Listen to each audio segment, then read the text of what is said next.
Good morning. Thank you for being here, everyone. I hope you enjoyed the morning session. I'm glad that we were able to finish on time and we're a little early. It's 11:22. So I suggest you take a break, a little mini break, and come back. We'll be starting exactly at 11:30. And thank you for taking the time and your interest in this particular subject that we are hosting today in regards to all things outreach in the community, outreach for stakeholders, and the wonderful things and great collaboration that we are doing together with Empower LA and the NCs throughout the city. I'm happy to have the following persons be guest speakers today. Thomas Sung, the Director of Outreach Communications for Empower LA, will be our featured guest speaker this morning. And along with his staffers, Anne Marie Holman, who you just heard a little while ago, who's the Public Information Officer for Empower LA. Good morning, Thomas. How did you enjoy the session? I loved all of the collaboration and the things they spoke about. Hi, everybody. Can you hear me? Yes, loud and clear, sir. Loud and clear. All right. It's going great so far. Thank you so much for all you've done. And thank you board members and stakeholders for being here. This is a Saturday. You could be somewhere else, but your dedication, to the system is fantastic. And just thank you. Looking forward to this great opportunity, not so much to hear from us, but just from the neighborhood council leaders and the panelists and your ideas on how we do outreach. So a lot of great ideas do come from the neighborhood council. So looking forward to it. Thank you, Adriana. Thank you, sir. I just wanted to give kudos to everyone that volunteered their time. It was a labor of love. Given this opportunity to be able to host today's session is wonderful. And those panelists who are volunteering their time and their sharing their experiences within their NC as well. So we'll just wait for others to chime in. In the meantime, let's just give a shout out to those that are here. Thank you, Mr. Larson, for being here today. Anne Marie just joined us. Hi, Anne Marie. Jeffrey Carpenter, thank you, sir, for being here. Jenny Moratanya, I'm sorry if I mispronounced your name. Jill, Joseph, Karen Hernandez from Empower LA is here. Hello, Karen. La Mitchell, Liana from MINC. Hello. Hi, everyone. This is Karen. Lisa, Marco, Naomi, Rachel Rose Lucky from Rampart Village. Hello, Rachel. And Raquel Beltran, our general manager. Good morning, Raquel. Thank you for being here. Robin Schaefer, Ronnie Reese, Rosalinda Morales, Sandy, Selena Inouye from Mar Vista. Hello, sister Selena. How are you? Fighting the good fight out there in Mar Vista. Stephanie Campbell, Veronica, Ziba Perez, and Nick Brown so far. Thank you all.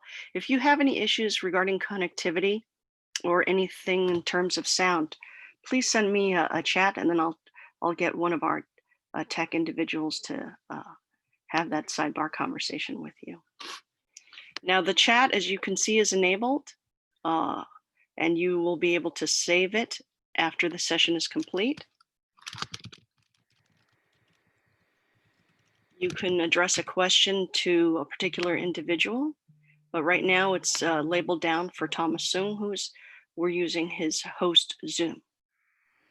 Mr. Sung, would you like to make me a co-host so that I can do some tech follow-up, or do you have Karen? Yeah, I'll make you a co-host, but I'll also make Dunn staff co-host. We're here to help, help you facilitate as well. So thank you. So appreciate it. Just made you a co-host, and Karen, let's see, and Anne Marie, Raquel, just All right.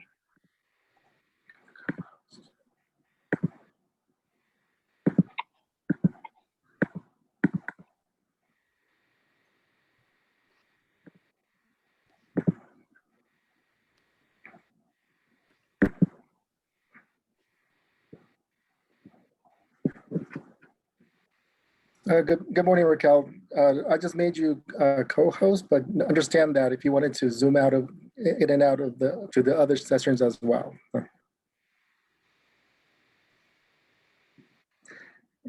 Hello, David Raquello and Valinda Raquello from Rampart Village, the neighborhood council that has Tommies in their neighborhood council boundaries, the first original Tommies.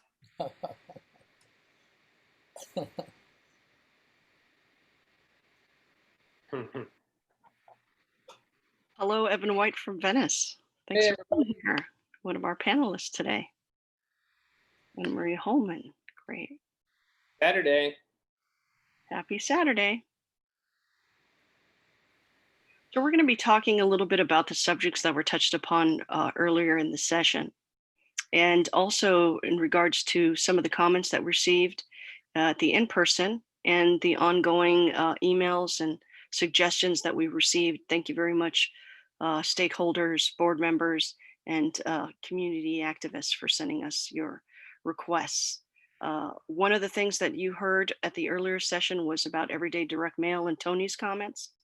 For sake of timeliness, we can get back to that at the end of the session.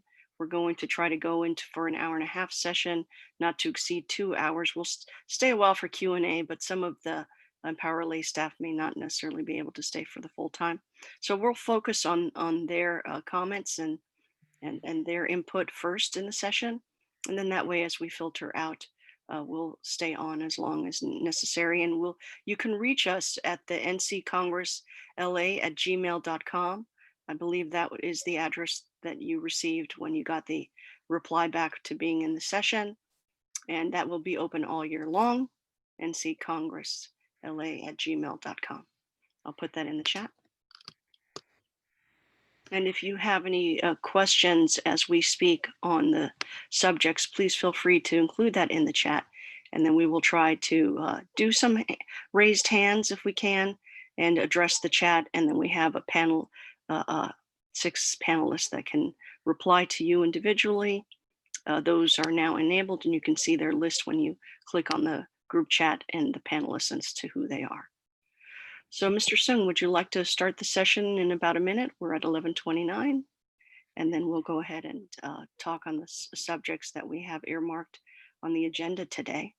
Those are the social media, live streaming abilities, the conversion of meetings from in-person onto digital media on Zoom, and whatever topics you and Anne-Marie and your staff would like to present to the participants here today. So what I'll do, Adriana, I'll make a quick opening statement, and I think let's hear from, and I do want to acknowledge Chelsea McEwing from McElwee. Oh, great, she was able to make it, great. Yes, from Zapata King Neighborhood Council as well as a panelist. So thank you, Chelsea, for joining us. She'll be coming in and out of some other panels too. So when we do the panelist talk, if we could have her go first, because she might be zooming in and out, so that'd be appreciated. Okay. Yeah, we can work that out. No Perfect.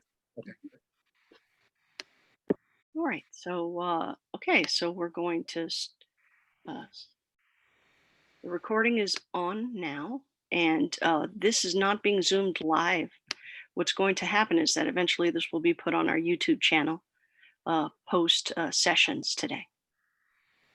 So thanks again for being here, everyone. We have a mixed potpourri of board members, outreach chairs, committee members, commission attendees, stakeholders, and community activist groups. I'm Adriana Dela Cruz. I'm the outreach segment coordinator. I was given the opportunity to be outreach chair at this year's 2020 Congress of Neighborhoods. And I'd like to introduce Thomas Sung, the Director of Outreach Communications for Empower LA. I want to say good afternoon, but good mid-morning, close to lunchtime, board members, stakeholders. Thank you so much for being here at the Congress. And in a perfect world, we would be all together live, but all things considered, thank you so much for joining us today. As Adriana mentioned, my name is Tom Soon. I'm the Director of Outreach and Elections with the Department of Neighborhood Empowerment. And I do want to acknowledge, I think our General Manager, Raquel Beltran, is here, and also Anne-Marie Holman, our Public Information Officer, and also another very important member to our Empower LA team, Karen Hernandez, who's part of our outreach team and also is one of the neighbor empowerment advocates for the South Los Angeles Neighborhood Council. Just a little quick background of myself is that I think I've been with the Department of Neighborhood Empowerment for a while now. I think this is my 20th, going in my 20th year with the department. So I've seen a lot of changes and a lot of growth and just with the neighborhood council system. But what always gets to me, what always inspires me doing this work is that they always say, if you really enjoy what you're doing, does it really work? But if you see the dedication of the neighborhood council board members here just throughout the years, former board members, stakeholders, really just wanting to really make a difference for the community and to really follow the goal and purpose of the neighborhood councils, which is to make government more responsive to local needs and to get more folks involved. And that's the heartbeat and essence of the neighborhood council system. So just that in the years that I've been here, I've seen so many of the leaders just rising to the occasion and then and for the neighborhood council system. And this is another opportunity to rise to the occasion, as your theme as the theme of your Congress says, is how do we rise together when we're going through this time of pandemic, right? So I think that so in terms of in doing outreach and engagement, I think what's important is to understand and learn that, as the mayor mentioned today, the neighborhood councils are the closest form of local grassroots government for their communities. And what is our role together, working together, in making sure that the voices that are not at the table or are at the table are being heard. And that's kind of our goal in terms of us doing and kind of doing the outreach. For some of the things that's kind of changed this year, as you heard from the city clerk, is that elections will all be vote by mail elections now. Okay, so board members, if you understand, I gave the example of David Raquello, and then Belinda regarding with the Rampart Village Neighborhood Council. Okay, and I want to acknowledge Rachel Rose Lucky, who's the current president as well for that council. I like using that example because in the past, when we talk about doing neighborhood council elections, a lot of effort was focused on getting folks to the polling site. And that's done by either you have some events, some food trucks, whatsoever, right? And then you bring food out, it becomes a big event. Well, that has changed. That has changed, right? We're not going to be having in-person elections now. And so that kind of changes and shapes our strategy in getting the word out. So how do we get the word out that the candidate registration is coming? How do we get the word out during this pandemic to get voters out? That we heard that there's like a 4-week window for voters to vote and register. How do we kind of do that together? Okay. During during this transition from the pandemic, and as our general manager mentioned, in terms of the good stuff the neighborhood councils have doing, she was able to get the emergency fund increase from 1,000 to 5,000. And we saw a lot of neighborhood councils doing great things, with very creative and getting their, and getting funds to be used for the pandemic. So neighborhood councils are creative and getting resources to their communities. One of the things that we've been doing, and framing wise, is that during this pandemic period, we did have an opportunity to go out to the neighborhood councils and provide some outreach tools, but also hear from neighborhood councils on what are some of the needs of the neighborhood councils outreach chairs. And some of the things that came up was, we would love it that not a lot of neighborhood councils have really good strategies and approaches and practices to social media, grassroots organizing. It would be great if our department can be a clearinghouse, to be like a resource guide, so you don't have to reinvent the wheel. So that's something that we're trying to work on right now, is to providing some type of like a resource for regional resource, either on our website or a list for neighborhood council board members. But also, I think that in terms of doing the election from last year, some of the feedback we heard was, we would love to get for you to hear from us more, our feedback, in terms of what are some of the strategies that we could implement for our own kind of overall outreach strategy. And that's why we're doing a lot of the feedback sessions, more hearing from neighborhood council board members. So that will continue as we go on to the election cycle as well. And it's pretty it's very timely because the first opening session will be November 13th in the Hollywood area. So a lot has to be done with that. So I think that's as part of our strategy is that we'll continue to work with the neighborhood councils, and this is part of it, to hear more from the resources, exchanging good ideas. But also what we heard was, we need to also partner with organizations or nonprofits in the neighborhood councils areas to help get the word out and spread the word. So partnering with different nonprofits within each of the councils, that's going to be big in terms of helping get the messaging and getting the word out as well. As was mentioned at the opening session, right? Then as we go to vote by mail, how do we reach the unhoused population? And so that's a strategy that we have to think about is, how do we get the information out to folks that don't have access to technology? And I think one of the ways we do that is we work with the unhoused populations, those nonprofits and CBOs and groups, LASA, that work with the unhoused, with the population, and to help get the word out. So partnerships with nonprofits will be really big in terms of our strategy as well. So I'll end with that, right? I'll end with that because you're not here to hear me talk, but I want to hear from the other neighborhood councils too. But I just want to loop in Anne-Marie, if you had any quick comments. We come back towards the end and talk more about our workshops, but Anne-Marie or Karen, or Raquel, if you wanted to kind of mention anything, but if not, we could move on. So thank you, Adriana. No problem. Thank you. I appreciate your comments, and really busy in your department. Lots of support from us to you and from you to us, and we really appreciate that collaboration. Anne-Marie, thank you very much for your wonderful comments at today's earlier session. Did you want to speak some more about that? I think some of the individuals here didn't get a chance to be there this morning. If you can just do a little quick recap, we sure would appreciate it, and any other add-ons you'd like to do at this time. You should be able to unmute. Yeah. Thank you. First of all, towards the end of this session, to close it out, I'll be sharing our slides one more time that we had at the opening session, which listed the workshops that we have coming up.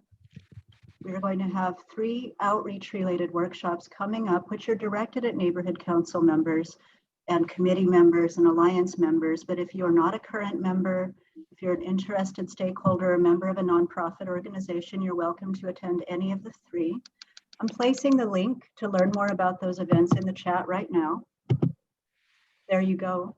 And these will be a more structured flow through the topics at hand. The first one coming up is September 30th on video production for neighborhood councils.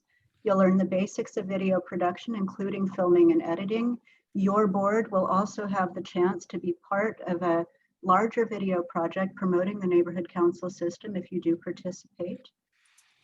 The second webinar coming up will be on Thursday, October 22nd. It's going to be on social media and both digital and print outreach for neighborhood councils.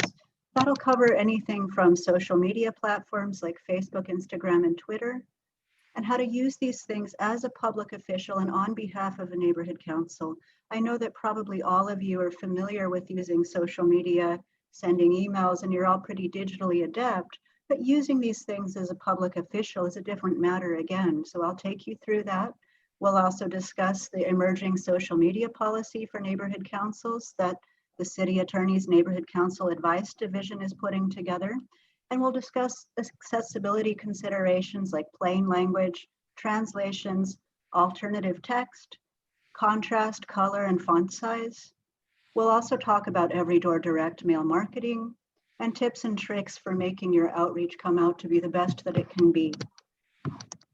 Finally, on Thursday, October 29th, we'll have DIY public relations and media relations for neighborhood councils.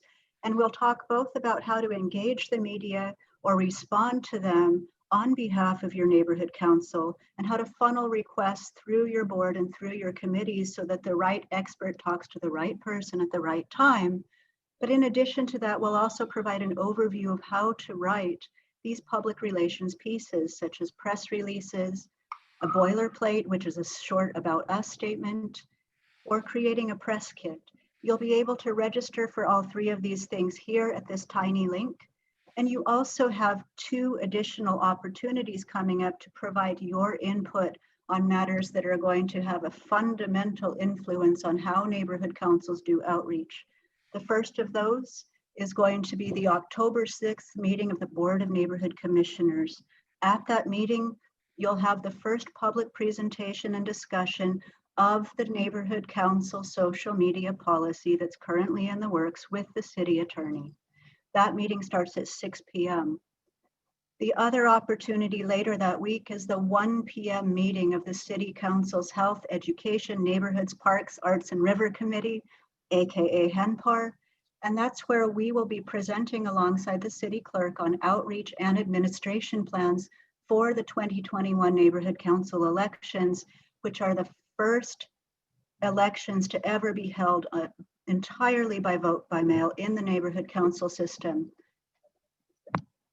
That topic about how the vote by mail elections are both a challenge and an opportunity is also something that we will delve into further at the October 22nd outreach workshop.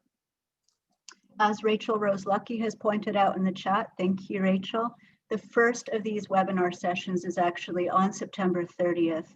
That is a Wednesday night, and that's going to be the video production webinar. So please check out the link. I'll share the slides with these as well at the end of the meeting. But for now, I think that the important thing is to emphasize the leadership that's here present on this panel, the experience level that's present among these panelists, and to take this opportunity to ask your questions of these folks in their fields of expertise. So I turn it over to you. Thank you. Thank you very much, Anne-Marie. Much appreciated.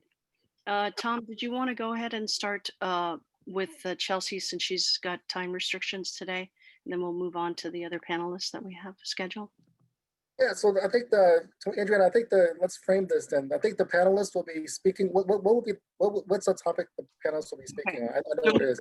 Let's go over what we have earmarked, and I'm sorry if you didn't get the agenda in the email. We had some connectivity issues, technical issues, of course. And Adriana, I put it in the chat. Perfect, thank you. Thank you so much. But I'd like to highlight who these individuals are here today speaking. First of all, we'll start with Chelsea McElwee. She's from Zapata King.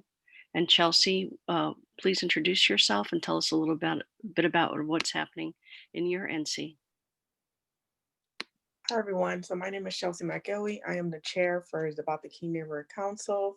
Are you asking me to talk about our outreach efforts, or? Yes, because thank you very much for coming in. I know that you were a late add-on panelists, and one of the subjects that we would hope that you can comment on was the outreach for the underrepresented stakeholder. There was a diversity section that occurred earlier today, and we wanted your opinion as to how you're engaging those in Zapata King neighborhood in regards to that. So there is a different networking session occurring right now, but since we're dealing with outreach in the upcoming election cycle for 2021, what the struggles and challenges are now that we're in the pandemic, the session for today is called Outreach During a Pandemic. Okay, so some of our outreach efforts that we have engaged in is, of course, funding organizations that are conducting drive-by events such as food distributions.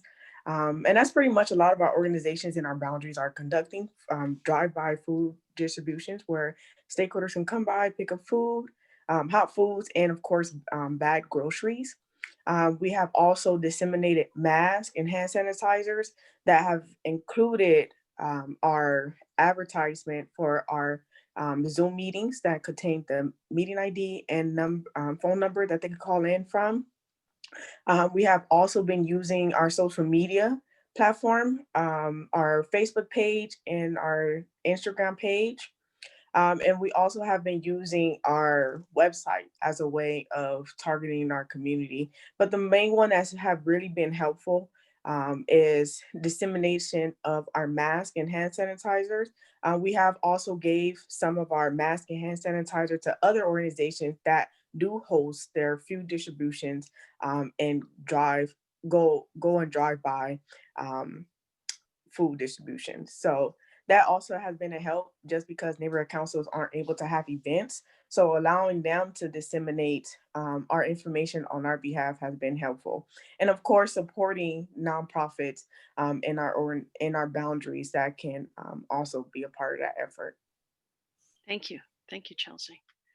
A lot of the things that we experience right now is the inability to reach our stakeholders by normal means. Customarily, you would have a lot attending meetings, and now because of the restrictions in meeting in public arenas, we now have the license that was, thank you very much for the department for giving us the ability to Zoom with our stakeholders. But that in itself causes some challenges because not everyone has the ability to log in online. The libraries where they may have used to be able to get online have restricted hours, and there's social distancing as well. That's one of the topics that will be on today's agenda, is how to reach the unsheltered and just not as those that don't have as much opportunity to be able to Zoom even in today's session. Another thing that we'll be discussing today, the everyday direct mail. Tony touched upon that. If we have some time, we'll try to discuss a few moments there. The use of social media is an ongoing technology. The streaming of video content from your meetings is something that you have the ability to do, just as we're streaming on YouTube the main session and then subsequently putting this on file. That's another possibility. And a positive tool to be able to use. And also the LGBTQ plus community is on our minds, and they have the ability to be able to join in on many meetings and how to reach them as well. Even though they are a minority, they're certainly of a concern, and their needs are what most stakeholders are looking at in terms of the civil summer of unrest that we had, and we're all working through this pandemic. And then finally, the use of Nextdoor, even though there's some negativity in terms of content there, the city and Empower LA actually gives you that license. If you're unaware, if you're a board member, you do have an account. And I know that Anne-Marie Holman has the ability to share that information with you in case you were unaware of that. And then there's panelists of other, not necessarily outreach individuals, but there's very successful chairs in planning, land use, emergency preparedness, and other committees that have an extremely high census of attendees at their in-person meeting, and even more so at their Zoom meetings. So we'd like some comments and some story sharing there from them. So where would you like to go in terms of who needs to speak next in terms of timeliness? Please make me aware if you can't stay for the whole session. I appreciate you've spent the last hours with us thus far. And if we would like to go for something of a highlight that you'd like, Thomas or Anne-Marie or any of your other staffers, please make me aware right now so we can schedule the day appropriately. So far, so good. Are we good, Thomas? We're good. So we can hear from the other panelists now. Sounds great. Sounds great. All right. So one of the topics of the number one that's been on everyone's mind is how do we connect with each other during this pandemic?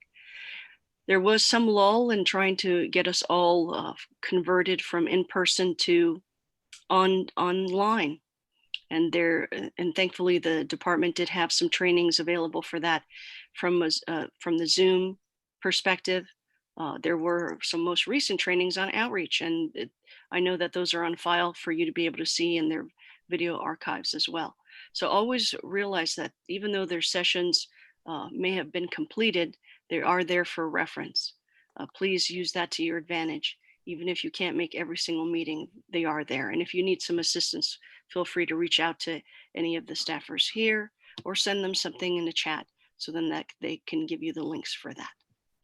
So let's talk about live streaming and the use of social media to promote your meetings. How do you get connected as opposed to not being able to connect with each other as a board member?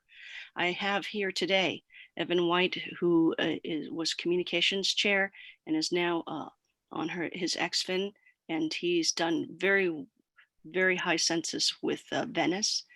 They have hot topics, unsheltered individuals being one, but they also have a lot of things going on in the community. In addition, Sima Kostovetsky, thank you for being here too. She's from Venice and Sea, and I'm going to have them speak dually on the subject of being able to utilize the social media accounts that they have received via the city to be able to promote whatever projects they have within their NC. See if you have done something of that nature within your NC, or if there's something that you have questions on following what they have to say in terms of how to stay within the Brown Act and any other restrictions you may have concerns about in terms of utilizing these applications. Evan and Seema? Great. Well, thanks everyone. Certainly,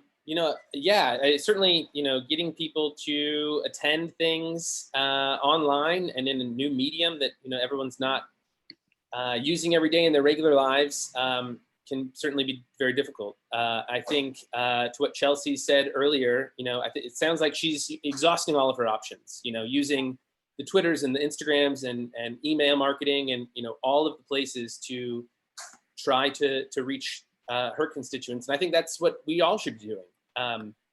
To me, when it comes to outreach, I think the bare minimum and the starting point is obviously an active, a good-looking website that specifically today should be mobile friendly. So, I would start there with neighborhood councils and outreach officers and communications officers to, pull up your website on your smartphone if you have one and look at it and try to find the next agenda. And if it's hard for you, it's definitely going to be hard for others. So, that's kind of the starting point. Next, since Zoom is, obviously a meeting with a specific time and date attached, I would lean on the various social networks that are all about events. So that'd be Facebook events. So I would put all of your meetings that are Zooms as a create an event on Facebook for that. And then Eventbrite. You've all signed up for today's events through Eventbrite. Now throughout the pandemic, Eventbrite, Facebook, and Zoom are all kind of playing nicely together, allowing backlinks to each other's places. And it's a great place to start. It's daunting, certainly, engaging with all these folks in new mediums. But there are tools, certainly Dunn and Thomas and Anne-Marie have built out a lot of great plans and new outreach approaches for us. So lean on them as well. Seema, do you want to talk about some of Venice's Zoom meetings and kind of how some of those have been going? I just want to make the gallery aware that you can change your view from speaker view to individual gallery view if you'd like to see everyone who's here today. And right now it's engaged as to who is available to speak. So if there's a change or if you have issues, again, let me know. I've seen some comments in the chat about that. Thank you. Back to you, Seema. I'm not seeing her. She may have dropped. Okay, well, there you go. These things happen. We're doing our best, but let's go back to her in a minute. Let's take some questions and answers right now in regards to this topic. Raise your hand if you've had any issues with stakeholders saying that I can't join your meeting. I have an issue with dialing in, or can you hear me, which is the word of the day, right? So how do we improve that? And what challenges have you faced? And I know that some of you have already made comments about like, how do we keep them from saying bad things in a meeting? Well, that's going to be a difficult thing because they do have rights. And in terms of the chat, yes, that's a new medium. Before they would say something and then the chair would say, thank you, and get back to the topic at hand. The chat is open. And I'd like Thomas to comment that, I think, because that's something that I see repeatedly asked about. What are your pluses and minuses about how to help facilitate the chat function, Thomas or Anne-Marie, in terms of these meetings that are on Zoom? We just let it ride, let it roll? Thank you so much. Just to, let's see, I'm only looking at Adriana for this meeting. That I think there's 2 hands raised. I don't know if they have a question, but to answer your question though, when we transitioned to the online platform for meetings, we didn't want to just give the neighborhood councils, here's your Zoom license, have at it. You know, go ahead and just go do your meetings. We actually put together, board members, if you and stakeholders, that we did put together what's called the EVG, Empower LA Virtual Governance Protocols, and that was the creation working with feedback from the city attorney, because as you know, like, how do you do Brown Act? Some questions is, you know, in regular meetings, there's certain laws of governance that neighborhood councils have to abide by, and the Brown Act being one of them. So even as we move to EVG, you know, online, we have to figure out, you know, what are some of the things that neighborhood councils can do with Zoom. Hold on one second. Can you guys hear me? Yeah, sure. Okay, because this is my. Can you hear me? Yes, Okay. perfect. All right. So with that said, that we put together a couple of trainings before neighborhood councils were able to have their meetings online, and I think in May, and some of those trainings were, you know, the Robert's Rules of Order. We brought in a consultant to talk about, you know, using parliamentary procedures, Robert's rules to help have successful, smooth run meetings. Also, and before May, we also brought in some teachings on what's called the EVG protocols, and in there, and working with the city attorney, we were able to put together some EVG guidelines on some recommendations, some needed things as well to help make the meetings run smoothly. Some of the concerns that we had in terms of chat. So one thing regarding the chat function for the Zoom neighborhood council meetings, and our protocol says, please do not use chat. And the reason for that being is that, and this happened at the first city council meeting when they tried to, you know, have their city council meeting via Zoom. They were Zoom bombed. You know, someone was sending, you know, inappropriate information or just, you know, pictures through the Zoom. So our protocols in terms of helping run successful meetings is that let's not use the chat function. People say, well, we want to talk and we have questions and so forth, but there's been cases with our neighborhood councils in which they've been Zoom bombed with, you know, inappropriate materials as well. So one of the ways to really keep the meetings kind of functioning, you know, smoothly is that we say, you know what, just let's not do the chat function.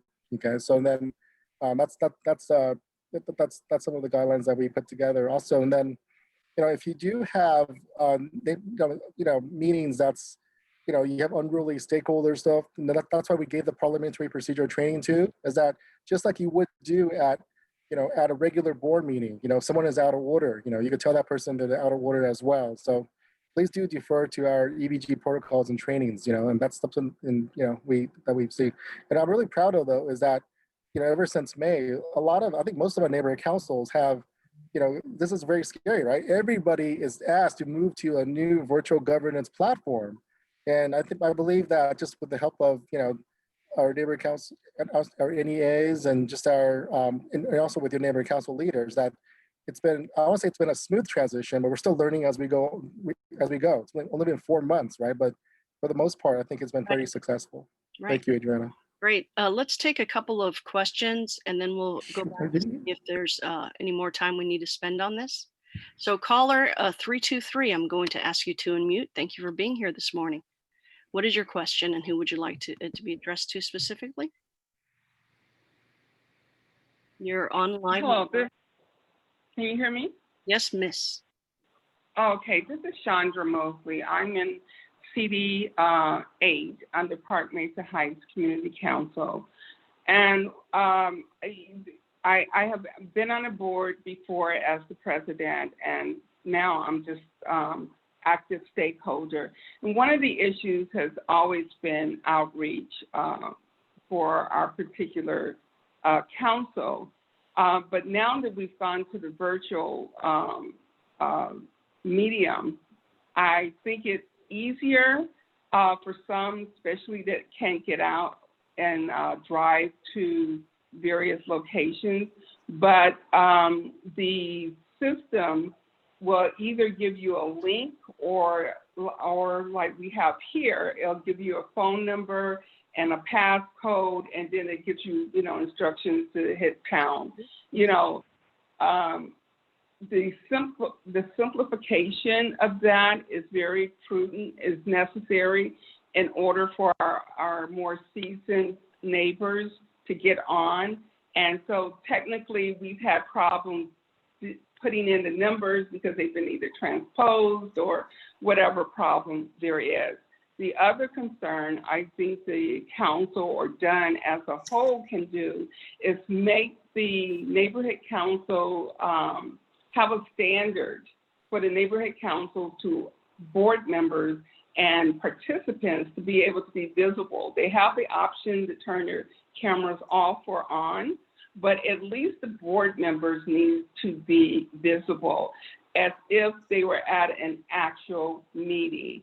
And the reason is, one, you need to, expression tells, a million words, but also if you are inviting new neighbors or people who have not been involved before, and they're just talking to this voice, and they really have not gotten to the point where they really understand what the neighborhood council is supposed to do, what this is about, which I also believe should be an introduction at each meeting. And it doesn't have to be a long, drawn-out meeting. It's that this is where the conduit between you and the city department. And so that's what I would like to see. That's a big problem that I've viewed once I found out about the neighborhood council, had no idea, and I worked for the city for 34 years. And so in various capacities, and I did not even know they existed. And when I did find out it existed, it's like, okay, so what do you do? Because it, with the friction and everything going on. So now that we're in this virtual stance, if we could make it as simplified as possible and make it a standard, because if you're at a normal meeting, you're going to see everyone, and hear their concerns and inflections and whatnot. But the board member especially, it should not be limited, I don't believe. Thank you very much for your comments, Miss. Is there anyone in particular from the department? Chandra Mosley, yes. Thank you, Chandra. Mm-hmm. This is Tom here. How you doing?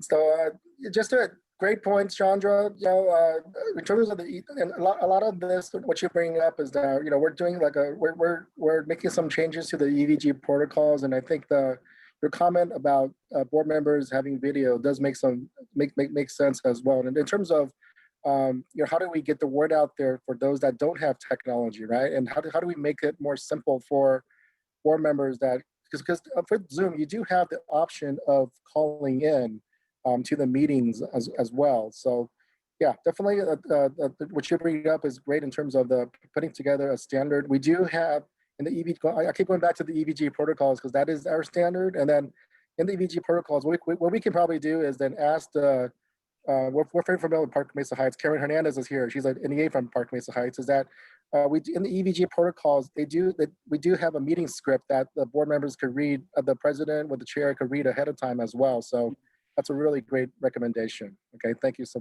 much for that. We have Seema back from Venice. Hello, Seema. Thank you. Hi. Apologies. Murphy's Law, right? We're talking about outreach and thanks for being here. Tom, should we go to the Mr. Brown's question? He's had his hand up for a little bit. Seema, we'll be back to you in a minute. Sure. Mr. Brown, you're on. Thank you for being here, panelist from North Hills. Hello, everybody. Good afternoon. Dave Brown, North Hills West Neighborhood Council, Chair of the Emergency Preparedness and Public Safety Committee. A couple of quick, easy things to do that we can all do for connectivity to increase our technical participation is however you get your internet service, upgrade your router. Many times that can be free. Just call your service provider. And when just tell them you want to upgrade your router. If you're paying a rental for it, or if you've previously purchased it, Once the technician comes out and looks at it and goes, oh my God, what a dinosaur router. That's older than I am. Jesus, this thing actually works. So many times they'll upgrade your router for free, and that by itself will make a tremendous difference. And not the least of which, you may shed other people, your neighbors that have been using your connection and hogging your bandwidth. The second thing is that a lot of people use laptops, not necessarily the tower computers, which are typically hardwired. So if you're using a laptop and you're connecting to your router with Wi-Fi, by all means, get the Ethernet cable. And if you need an adapter, spend the money for the proper quality adapter.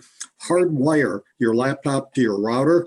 Those two things will almost eliminate the majority of your dropouts, not other people's, but yours. But if everybody does it, our meetings will be much smoother. Thank you.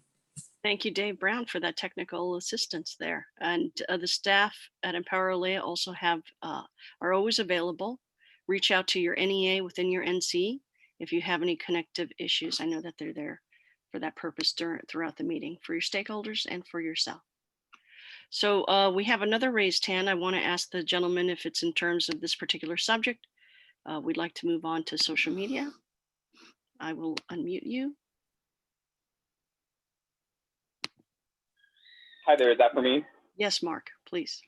Oh, thank you so much. It is actually related to the topic that you were covering. My question has been, if we are trying to engage individuals, regardless of whether it's by social media or any other online platform such as Eventbrite, et cetera, how do we go on about acquiring any support from either Empower LA or our council district in order for them to actively promote us? Because, excuse me, one of the issues that I've had is that as a neighborhood council, at times it almost just seems like we're left alone to just do the promotion ourselves and don't necessarily have the backing of the organizations that basically moderate us. So I'm just trying to figure out like how does one go about that to make sure that we're building those relationships, because really I'm the outreach chair for the neighborhood for my neighborhood council, but because I'm not considered an executive, I don't necessarily have that built relationship with candidates or with individuals from both Empower LA and council district. So I'm just trying to figure out how do I go on about that without stepping on anyone's toes, just to make sure that we're getting the word out, I guess, if that makes sense. Yeah, thank you, Mark, for your question. Raquel, Thomas, and Marie, anyone would like to chime in on that?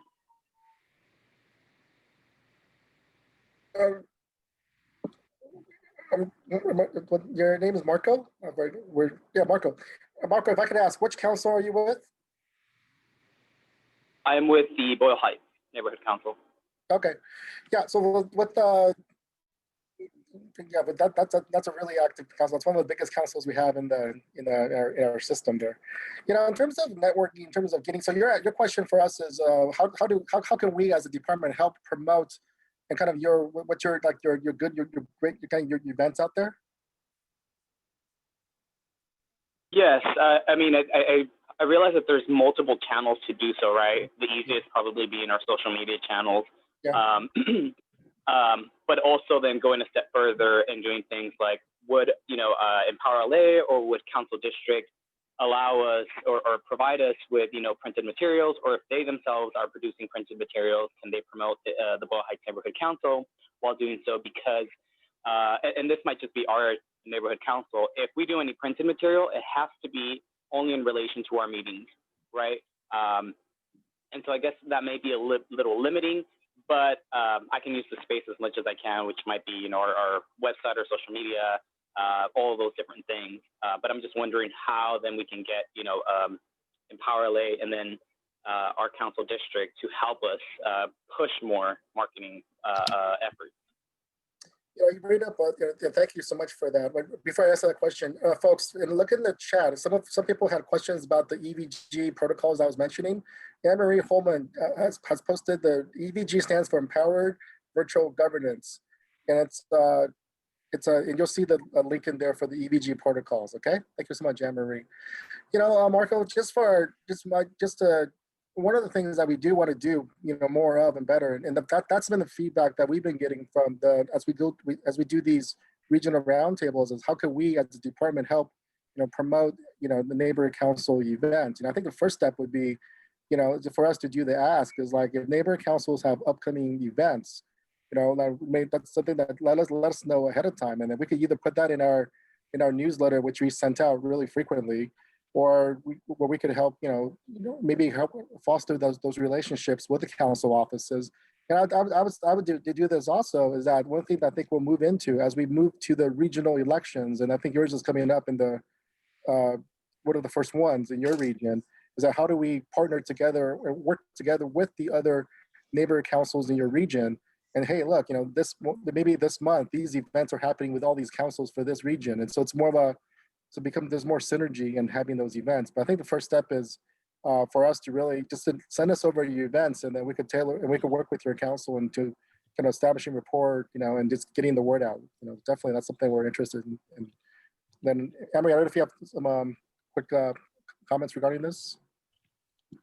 Yes, one thing that I'd like to point out in general for all neighborhood councils is that often, if you're promoting an event to your particular stakeholders, that news may be most important to your actual stakeholders within the confines of your council.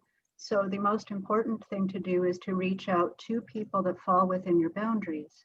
So we can support you with things like that by helping you get onto Nextdoor, which will give you an automatically limited area of followers that only fall within your boundaries, for example, which is a great tool. And other social media tools are really great for micro-targeting as well. Digital tools like social media and social media advertising allow you to specifically target your area, but do so to a broad audience within that boundary. So that's something that we'll be talking about more at the digital outreach session that's coming up on October 22nd. One issue for the department in general with doing outreach on events that are being held by a specific neighborhood council is that we often cannot promote things that are of interest only to one community. Because our audience for our newsletter is a citywide audience, we have to publish things that our publications tend to skew more toward regional things and toward citywide things. But that's not to say that we don't sometimes promote things on an individual Nextdoor channel if it's particularly significant to a smaller region. However, since we don't have a public affairs bureau the way that the Department of Public Works does, our capacity to do that is much more limited than it would be for someone who has a full PR agency supporting it the way that Public Works does. I hope this is helpful. Yes, I think it's invaluable to be able to have everyone here in the same session, to be able to answer questions live on the phone, on the chat, and on the Zoom platform. Thank you. If there's no other raised hands on this particular subject, I'd like to move on to social media and the utilization of that platform and applications. I know that for many NCs, it's always been a challenge. It's a little bit daunting, the interconnection of the agendas and the live streaming, as Evan had mentioned before. Seema, can you comment on how Venice has been able to achieve such high numbers and participation using the promotional things that you've done, which are great. Thank you for being here as well. And let me know if you have any other issues, just if you get disconnected, that way we don't lose you again. So go ahead. Tell us about you. Thank you, everyone. And thank you, Adriana, and thank you for your patience. Nothing like technical difficulties when we're discussing COVID or outreach in the time of COVID.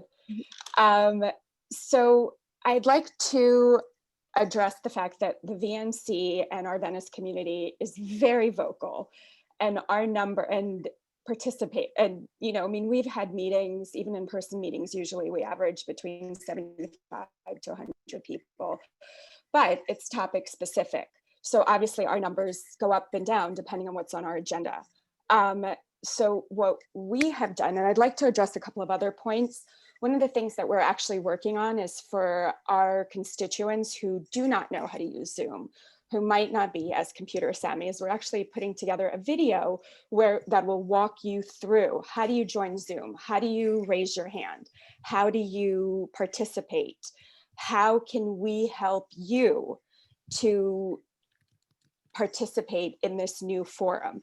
And, you know, there's been some growing pains. There definitely have been.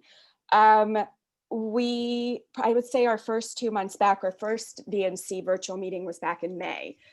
And, you know, I appreciate the patience in the community when we did have technical difficulties. But other than that, the way that we've done it, we've used Nextdoor. Lots of comments coming through Nextdoor, depending on what's on our agenda. We use our social media. We're very artistic and creative community, so we've had some help in that. If you take a look at our Instagram page, it is kind of creative and it is artistic, and we try to engage viewers, everything from, I actually got a lot of slack last spring from when I posted butterfly mating season, or, you know, we show beach pictures. We try to engage the community in that way. Like I did a beach cleanup, for example, and I posted a whole video about that.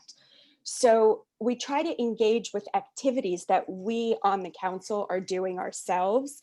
For example, in May, we did a huge drive to 5 different organizations and we participated.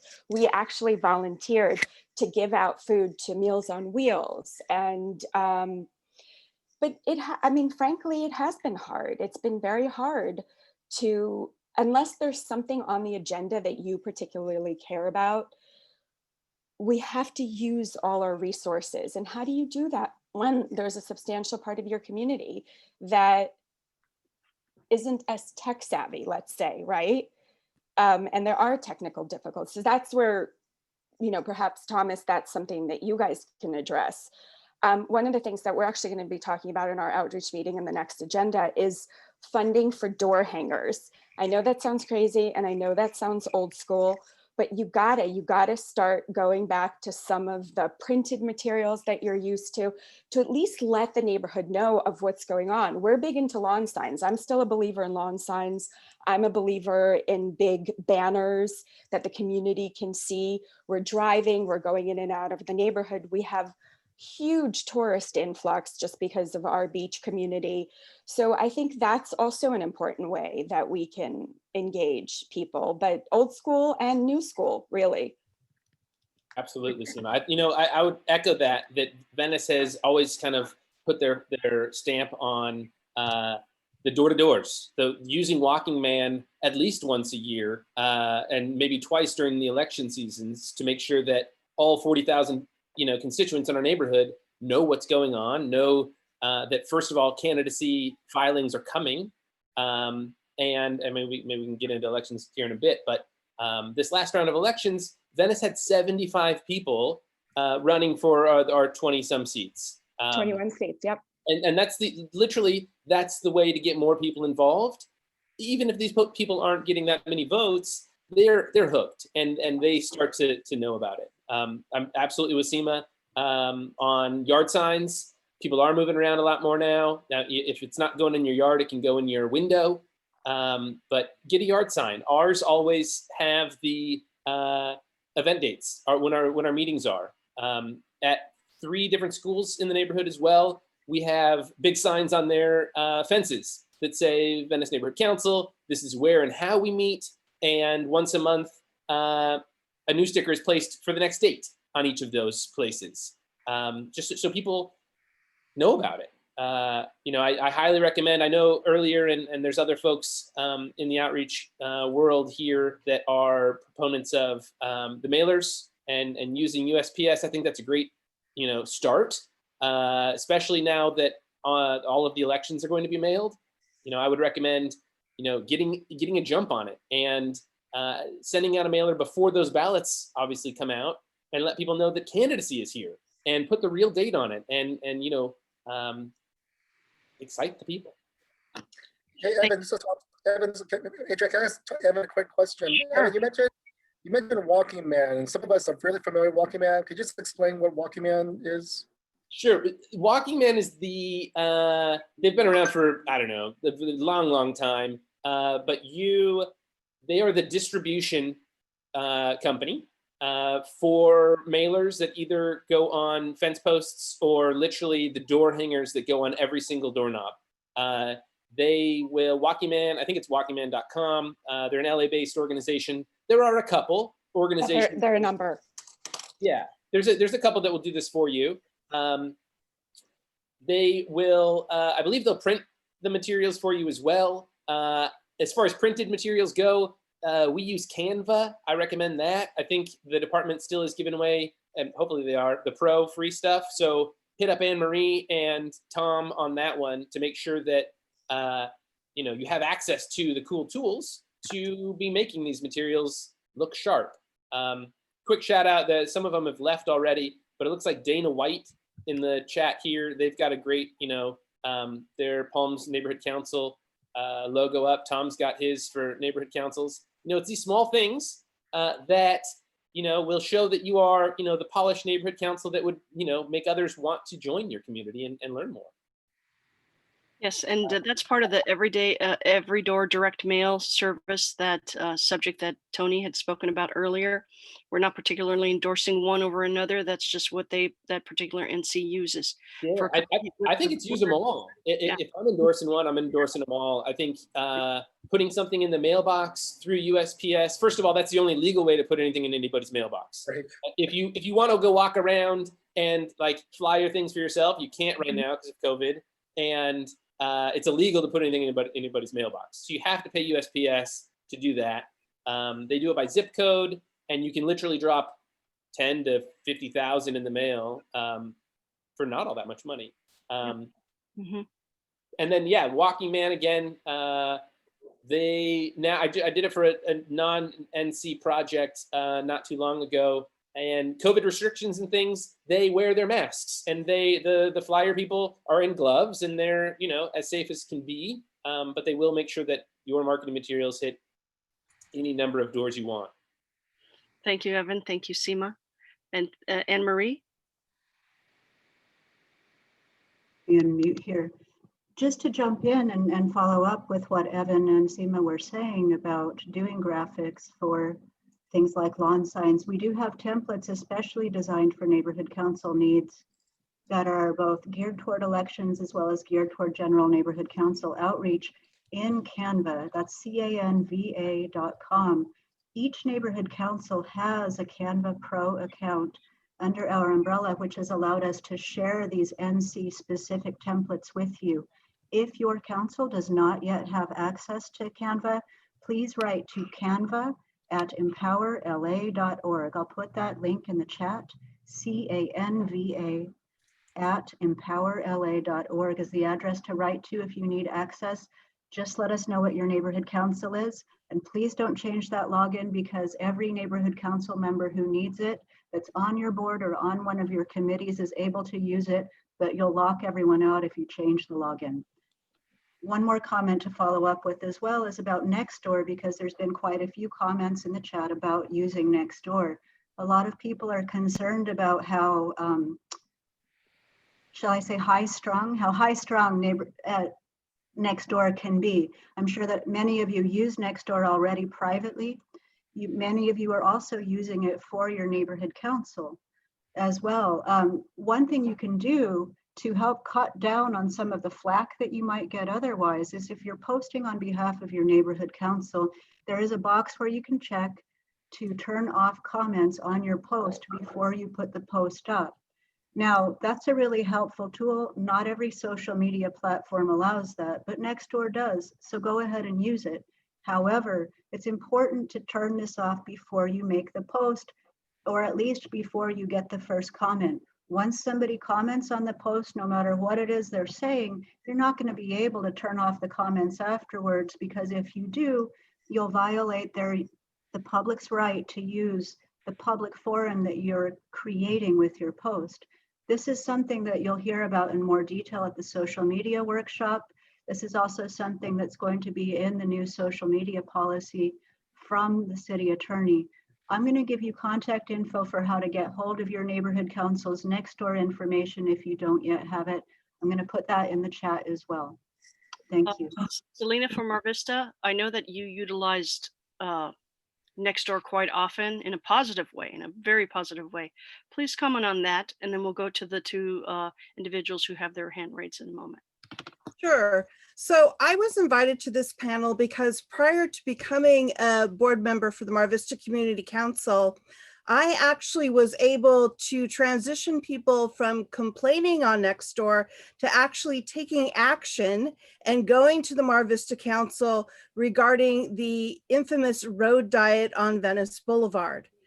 There was actually a group of us who met through Nextdoor and formed our own committee and started engaging the community to do more than just complain.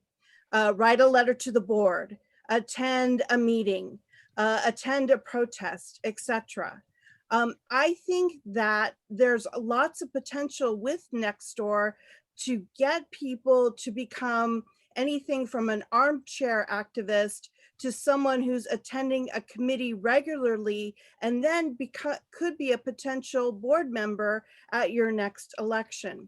But I think it takes a lot of interacting, not just with your official neighborhood council account, but actually having individual board members insert themselves into different conversations. So for example, if people are on Nextdoor talking about crime in their area, someone from your public health and safety committee could come on and make a comment, you know, thank you for this valuable feedback. You know, our next meeting is at this day, time, etc. We would love you to come to the committee and talk more about this concern. I think sending people initially to committees is a good way to engage people because they get to talk more about what they're concerned about. Having them come to board meetings, you need to coach them a little bit more about time limits for public comments and things like that. But I think that there's multiple ways you can do that.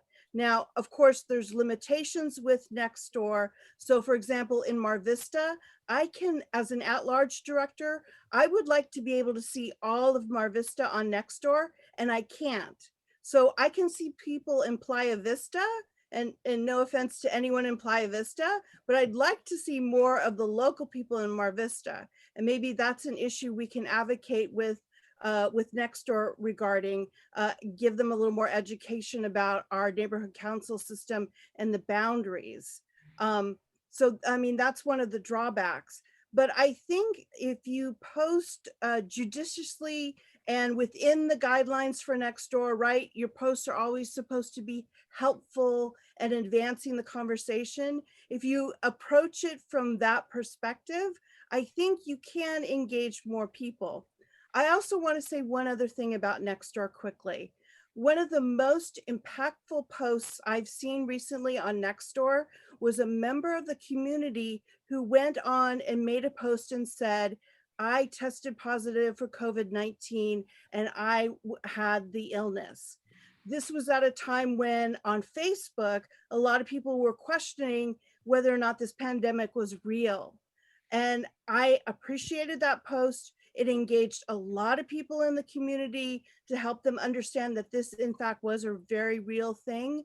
So there are some really good positive things happening on Nextdoor, and I'd like to see us connect more with those things. Thank you. And I look forward to talking more about how we could do this on Nextdoor more efficiently and effectively. Thank you, Selena. I'm going to go to Nina Royale. Nina, you can unmute and share your comments right now. Nina Royale. She's had her hand raised. No, Nina. Here we go. Thank you. Good morning, good afternoon, whichever. I have a comment. I know that you're really pushing the internet and social media, but I don't want you to forget that my community where I am at, we have a lot of seniors, probably more than the average because we are an older community. I don't believe that social media really reaches all these people. And therefore, we have region reps, and I encourage my region reps to do one-on-one contacting when possible. But also I found that actually hand delivering flyers, we had a situation a couple of years ago regarding parking in an area. And I and some of the others personally walked all the blocks, left them information on particularly multi-units by their mailboxes. We carried tape, put the tape. We got over 300 people to a meeting. So I don't want you to forget that part. I really think that it's very important on one-to-one contact. And if you can't see these people in person because of the pandemic, there's no reason why you can't leave flyers in your local stores, at your local residence, etc. So that's what I wanted to say. Don't forget the people that do not have social media and do not do the internet, because there's plenty of them in the older generation that just do not do it. So let's not leave them out. Thank you. Thank you, Nina. Thank you. Can I comment on that? Please, Tom. Thompson here. Just a quick comment. First of all, let me say, Selena, thank you so much for what you've said in terms of the Nextdoor strategy, and also what you said in terms of let's get them involved with committees first as well. And I think that, and also mentioned that, the time frame in terms of, do they know how much time they have to speak? And that would go back to the chair. And that would go back to if the neighborhood councils can read off a script at the beginning, say, these are the rules, these are how much time you have, and have moderators. That will help the meetings run more smoothly. So I want to acknowledge Selena for her ideas. So to Nina's point, and this is, and I think 100% agree, right? We can't just focus on, we have to have different methodologies, even if we weren't in a virtual environment, to do outreach. And I think what you're talking about, Nina, is that's fantastic. All the members coming to your council based on your area reps, that's a good best. Hey, we share that with us, and we'll share that with other neighborhood councils. And I think that's what we were talking about earlier, is that if neighborhood councils themselves can't go out to door to door, and that's why I was asking Evan, what is, okay, we won't say walking man, but we'll say, but there are distribution services out there that could go on behalf of the neighborhood council to distribute to each individual households as well. So definitely, I think as we talk about social media Nextdoor, that we cannot forget the lawn signs, the using these master distribution services and to go out there. In a perfect world, best way to do outreach, face to face, door to door, one on one, right? Yeah. But thank you, Nina, for that. I agree. Thank you, Nina. If I can interject really quickly, one of the programs coming from the state level was a program where you asked neighbors to check in on their neighbors during this time of COVID-19. So going to Nextdoor and asking people, hey, can you check in on your neighbors who maybe aren't on Nextdoor, aren't connected to social media? I think that that's also a way that we can engage more people during the COVID-19 pandemic. One of the other ideas that some neighborhood councils are implementing right now is they're using the voter rolls from LA County, and they're making outreach phone calls to seniors. So the voter rolls is a public document. It lists date of birth on that document, so you can target seniors and make phone calls. The Palms Neighborhood Council, there's a representative here today, they're doing that. The Los Feliz Neighborhood Council is also doing that. We've tried to replicate that in Mar Vista and run into some issues, but there's other interesting ways to be able to reach out to seniors during this time. And I think getting people on social media, helping you do that is an important strategy right now. Thank you so much. Okay. Michael Hayden. Hi. Hi, can you guys hear me? Yes, sir, loud and clear. Great. All right. So I found out recently through the neighborhood council in Lincoln Heights about a huge mixed use project that's 5 acres that could house as many as 1,500 people on my block. I found out about it through the neighborhood council. I went to neighborhood council meetings, and then the developers began missing the meetings and not showing up to them. City planning encouraged those of us in the community who were concerned, rather than to meet with them in the context of neighborhood council meetings, to meet with the developers directly which I felt uncomfortable with. And then city planning approved this project at the height of the COVID shutdowns, despite our cries for a public hearing and multiple letters. And then my neighbors and I worked together to file an appeal. One of our concerns is that this is next to the site of a toxic cleanup site, and the developer hasn't cleared their plans to build with the Department of Toxic Substance Control, which is something that they're supposed to do. And there's multiple issues. This is across the street from an elementary school, Hillside Elementary School here in Lincoln Heights. I do want to say that the neighborhood council has been helpful in trying to facilitate a conversation around this, but city planning and the developers seems to think that the neighborhood council could just sort of be ignored. As I said, we've got an appeal going. Lots of people in our community feel like this is a really sort of multi-generational theft of the community's ability to self-determine the development in our neighborhood. Lincoln Heights, you might be aware, is one of the most economically and environmentally disadvantaged neighborhoods in Los Angeles. And this strikes at both of those factors. Michael, so one of my questions or maybe comments is, what steps might be made to sort of strengthen either the neighborhood council's position or in general citizens' positions to be able to self-determine what happens in their neighborhoods, especially when other agencies in the city seem to disregard what the neighbors themselves or the neighborhood council seem to do. We have an appeal scheduled for October 8th with the City Planning Commission. And we've set up a website, saveavenue34.com, which is a collaboration with our neighbors to raise awareness about this issue. Thank you. You know, Richard Larson is here, and he actually is from Lincoln Heights. Richard, can we go to you and address some of the things that Michael has brought up, and more to the point on the outreach subject? I think the first thing he spoke to was how you were able to get your stakeholders involved in this. Rather than speak on the project itself, let's keep to the topic of hand, outreach in the pandemic. It is essential, Michael, and I realize that this is one of many, many projects, issues that are coming up in front of the city, the communication, sometimes disconnect between us, them, the NC being the intermediary. Richard, do you have any comments on that? Sure, yeah. We're dealing with complicated, time-consuming issues, and I could speak somewhat for our community that we're challenged in terms of available time. And so on outreach for planning and land use issues, we need to act as a central clearinghouse for all land use questions, such as the one Michael brings up. We never engage in negotiations between proponents and locals, but we should stay aware of the fact that we need to know who the local people are. I mean, there's a certain amount of vetting that needs to go on.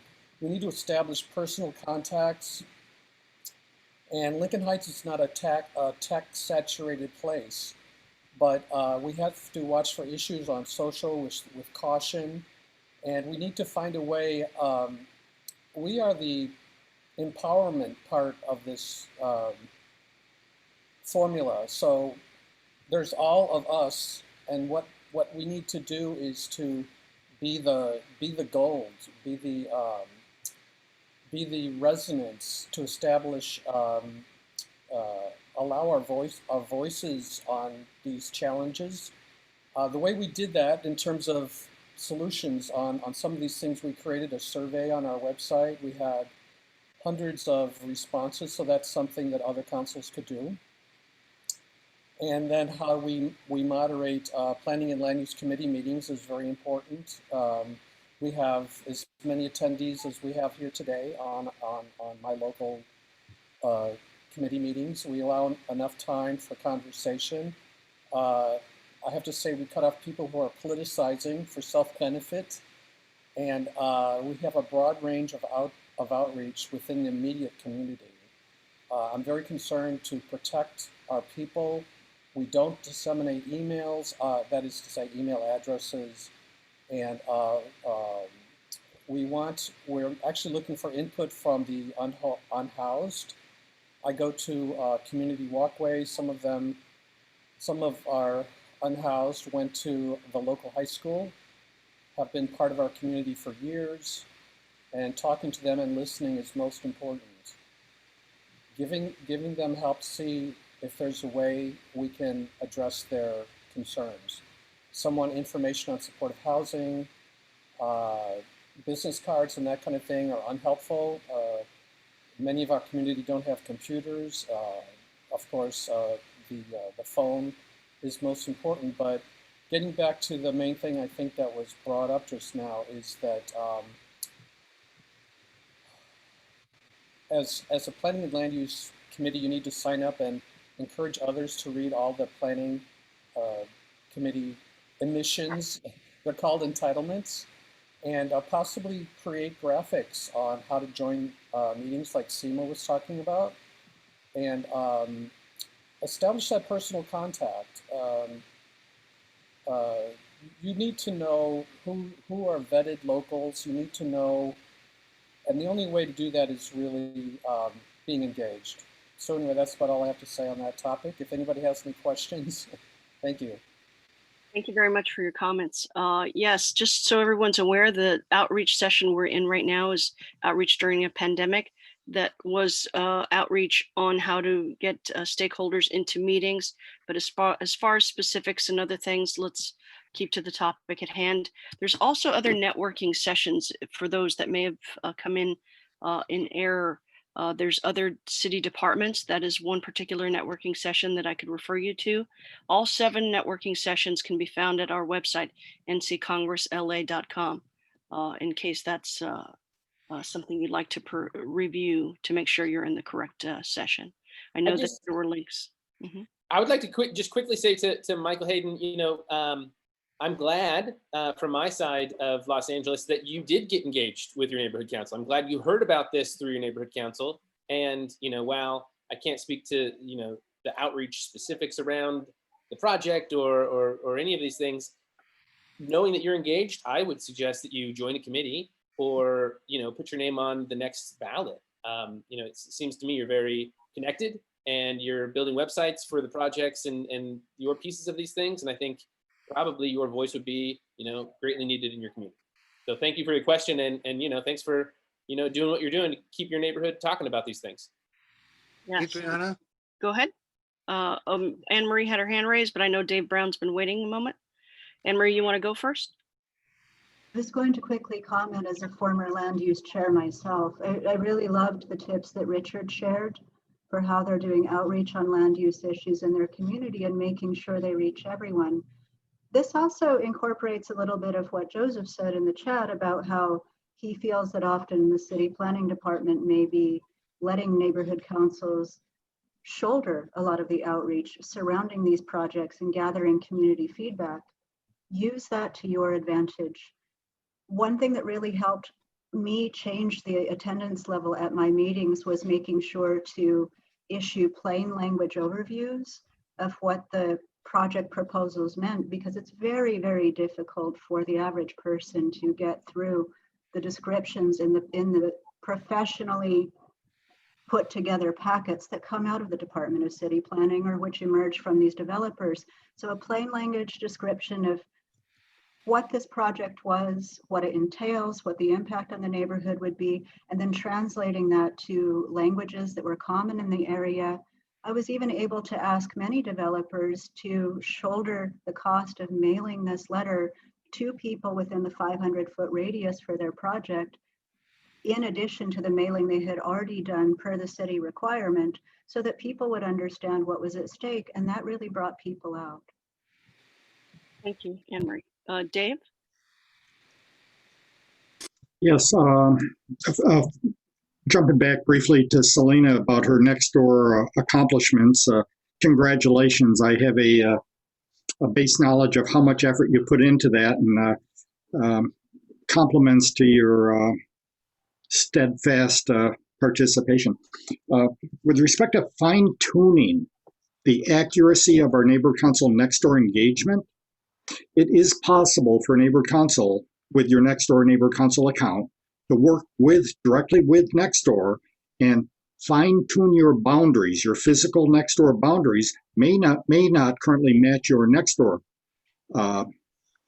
groups within your boundaries. We started off with 5 subgroups, Nextdoor subgroups within our neighbor council, and the boundaries were all helter-skelter based upon who started a group when and where, and maybe where they went to their dog groomer or something. So they wanted the dog groomer to be part of their group. Okay. So with the collaboration of your neighboring subgroups, you petition Nextdoor to adjust the boundaries to line up, to dovetail perfectly with your neighbor council boundaries, which are actually generally superior boundaries.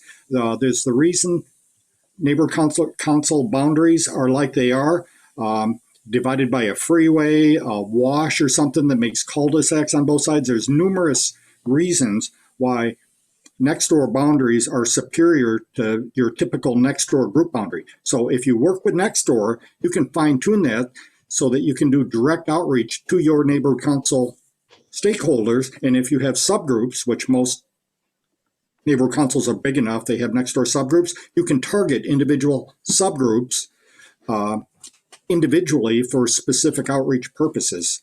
It takes a while. It takes the dedication that Selena has exhibited on her outreach, but if you're willing to persist, it can be accomplished, and Nextdoor will work with you on it. Thank you, Dave. Seema. And I think the issue with there just quickly is that it's not just the neighborhood council account, but individual board members, would like the ability also to post things on Nextdoor related to the neighborhood councils. And this is probably a bigger conversation for a later time, but that's where we've run into the difficulty. For example, Ashley Zeldin is in the chat with us. She's part of our community plan subcommittee, and she'd like to be able to post an agenda for that committee on Nextdoor, but the way that the geographic is set up in Nextdoor, she can't reach our zones 5, 6, and 7. So that's a separate issue, and I hope we can look into that more too. Thanks, Seema. I'm sorry, Selena. Seema, go ahead and ask your question. We'll go to Anne Marie and then my comment, I had a question and a comment. So Anne Marie, actually one of my comments was exactly kind of about that, because Venice is 38,000 people and I can only reach about 15,000 of my constituents on Nextdoor. So is that something that you can help with? And we can do a separate conversation about that, but about the boundaries. And I know you mentioned that there's 3 Nextdoor administrators. So maybe we can bump certain people to address Selena's concerns. But I do think that that is something that we should look at, and perhaps with Empower LA's, because I couldn't get my account without you. So that's something that I think has to come from you, unless I'm wrong. So can you address that and then come back to me? Because I wanted to address Michael Hayden's point earlier. Certainly. I just want to emphasize to everyone, because this has occurred over the years since I've been helping the department manage Nextdoor. The Empower LA accounts on Nextdoor are something called agency accounts. These work differently than the personal Nextdoor accounts do. You must be a local resident within boundaries to be able to use a personal Nextdoor account. However, you can be anyone who is, of course, a member of your board or a member of your committees can be an administrator for your neighborhood council's agency account. Now, one of the stipulations about Nextdoor is that it is purely residential. So while you have the advantage of being able to reach every and any resident within your neighborhood council boundaries who has signed up for Nextdoor, they can unsubscribe from you, but they are automatically your follower in a way that would not be true on Facebook or Twitter or Instagram or any other platform. So that's a huge plus. However, you're not going to reach those business owner stakeholders, the employees, people who are community interest, people who don't live within your boundaries, in other words. So that will always be an issue for Nextdoor. But if somebody is having trouble posting to all regions within your council, that's a sign that they're trying to do it from a personal account and not from your agency one. So whenever someone signs up their neighborhood council or gets their login from me, I also have a packet that gives an overview of how the accounts work, why they're different from the personal Nextdoor accounts, One advantage and one disadvantage is that you won't see those other conversations going on in your neighborhood. You'll have to log back into your individual little zone to be able to see those individual conversations about lost cats and free bicycles and things like that. However, on your agency account, you will be able to post outside of your small neighborhood on Nextdoor to every neighborhood that falls within your boundaries. One more tip tied to what Dave Brown was saying is that Nextdoor will work with you, as he said, to adjust your boundaries if it's needed. Phyllis, I see you on here, and I know that we had quite a back and forth with Nextdoor for Historic Cultural North Neighborhood Council to unify your area and get your boundaries correct, but I can help you with that. It will often require getting something called a shape file through other city departments and submitting that to Nextdoor's administration to be able to achieve it, but I'm glad to help you do it if there's a need, so just let me know. Okay, we have 2 questions waiting. Seema, did you want to go ahead and reply? So I just wanted to get back to something that Michael Hayden had talked about, and we had a very similar issue in Venice as well, where we had tremendous participation from the community and very little response from the Department of City Planning, as well as the West Side Planning Department. Actually, that's more of a question for Thomas and Raquel. How do we, you talk about us bearing the brunt of local governing, doing outreach for the community, and yet there are certain topics and there are certain issues that the city refuses to listen, even when we have tremendous stakeholder response.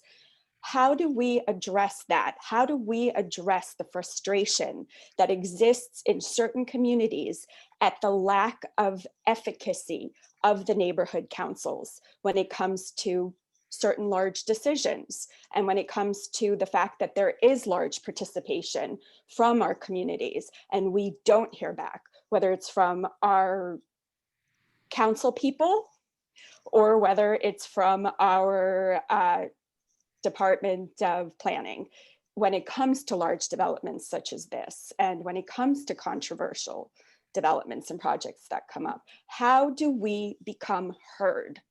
Yeah, good question, because we're the go-between, right? The first persons they see is us. So if you set it up where we are the go-betweens, you've got to give us room to be heard, even on topics that you might not like. You know, I thank you so much, Sheena, for that question. You know, and I wish I had a silver bullet, like a magic, answer to give you, like in terms of why why some departments or why some elected offices the way they respond that they do, and I can't speak on that. I mean, I get you, I hear you, because the neighborhood council system was set up so that neighborhood councils are can be the grassroots voice of the folks, for their communities. And then I think when the charter first was created, the system was created that the neighborhood councils are advisory bodies. Okay, and that's not to diminish the power of the neighborhood councils. Now, the neighborhood council, which means that the advice and the what you guys put through, your board action, through your community impact statements. Those are advice given to the elected offices, and what they choose to do that with that advice, it's that's something that's out of our realm. What I can say is, maybe you've done this already, and this is for all the neighborhood council leaders here, is how have you established relationships with the field deputies, and also the planning, the liaisons from the different city departments. Once again, that's not I wish I have a silver bullet answer for you to why they how do you do what happens when an elected office or city department does not take your advice into as part of the decision making process, or go against that process. My just being here, just and thinking about this, is that have you established the relationship with elected offices in the beginning before a project comes forward? Or are you going to the elected offices only when you need something from them? Is there a relationship that's established? Is your neighborhood council credible in terms of it is representing the stakeholders for your neighborhood council boundaries? So those are some of the considerations. I wish I could give you like a magic bullet, but I think it is about creating and establishing relationships when things are when you don't need something from the department or the elected offices. There. Thank you for your questions and replies and the comments. Adriana, Yeah. if I could jump in on this conversation Okay. right quick. I've been the chair of our you, Marco. I've been the chair of our planning and land use committee for about a little over 3.5 years. And what I say is, what I tell people is that neighborhood councils are only as strong as the people who are behind them. That's our stakeholders. And so, robust participation by our stakeholders. And when we are able to mobilize those stakeholders to call in during, planning commission meetings or plum meetings at city council, when we're able to mobilize our stakeholders, that's when we have power. Otherwise, we are nothing more than advisory, and they do not have to listen to us. They don't listen to us. It's only when we put our grassroots behind us, that are behind us in action, do we actually make a difference. And that also goes to elections. The more people you have turn out to your elections, the more weight your neighborhood council will have when going to speak to field reps and representatives of departments. Otherwise, they will not listen to us. They don't have to listen to us. They already have an agenda. And that agenda does not involve, being equitable to stakeholders. It involves the politics of money. Thank you, Rachel. Marco, I'm going to ask you to unmute. Thank you for your patience. Go ahead and ask your question. Thank you. So my question is, I guess it's sort of a follow-up of everything that's being said, because one of the issues that I've been running into a lot now due to COVID has been that we in Boyle Heights have a large portion of individuals that are part of activist groups. And so my issue always tends to be that because, as you've mentioned, we're only an advisory board, we don't have the end all say all on a lot of these issues. But with COVID, I feel like everything's gotten a lot worse because I continue to get this sort of animosity from our constituents who think we do have that end all say all. Because then when they reach out to us, they can't get a question, but then when they reach out to our council district or anyone that's responsible, then they don't get a response.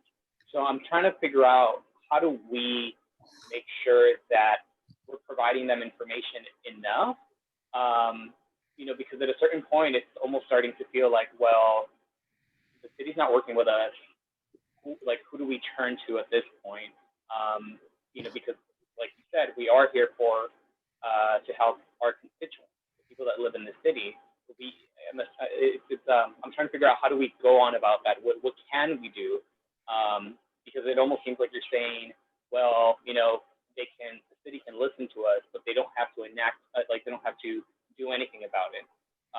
And so at that point, it's like, well, what's the purpose of the neighborhood council? We might as well all just be part of an activist group if that's the case, right? And I understand that there's the impact through impact statements, and that's wonderful and all. But again, that's just a piece of paper that we then send off to several groups.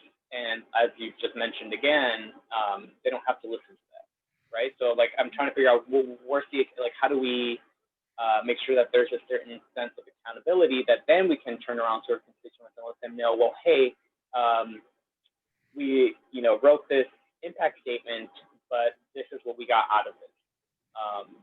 And you may not even have the answer to that. I'm just speaking out loud now, just my thoughts of what I've been seeing and what I would like to see, but I don't know if you have any answers to that.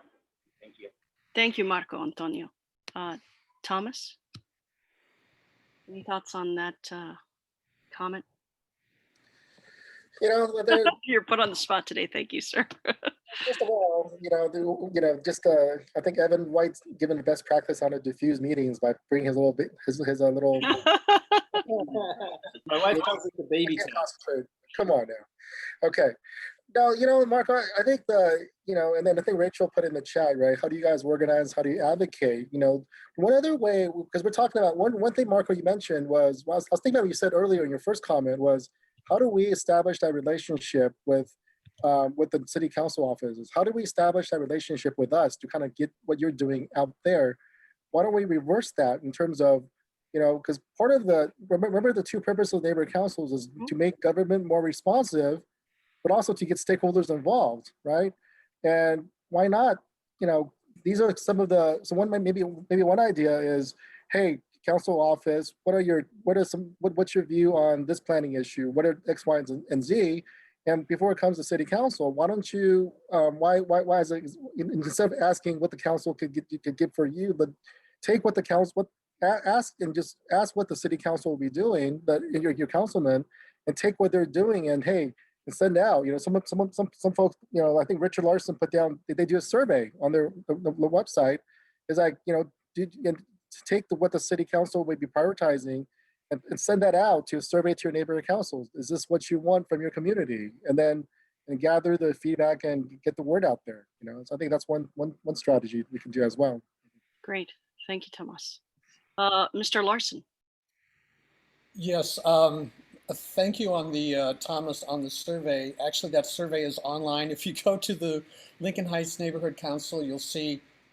I wanted to have it like a teleprompter stream, but they're unfiltered. I just Googled corrected grammar, and that was about it. But anyway, to addressing the point that Seema brought up, what I try to do is I think about the reason for this neighborhood council effort was started by a mayor who was watching the San Fernando Valley in seeding from the city and the loss of the tax base. It was very threatening. And so then this system was formed to empower the local population to voice their concerns directly to the bureaucracies. So then looking at city planning, it's the largest bureaucracy in the world, as I understand, for addressing city planning. And that's where the local chair can identify the members of the review panel or those responsible for particular projects. That's very helpful. The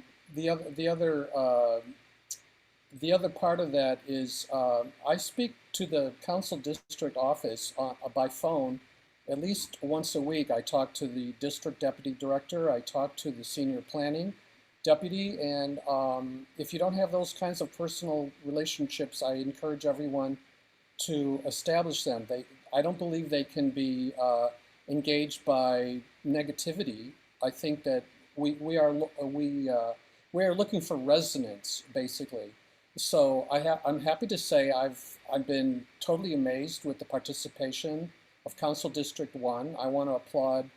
I won't start broadcasting their names here because I'll sound like an advertisement. But no, they've been very helpful, and they've actually been stepping up to the plate, especially during City Planning Commission hearings where locals have appealed.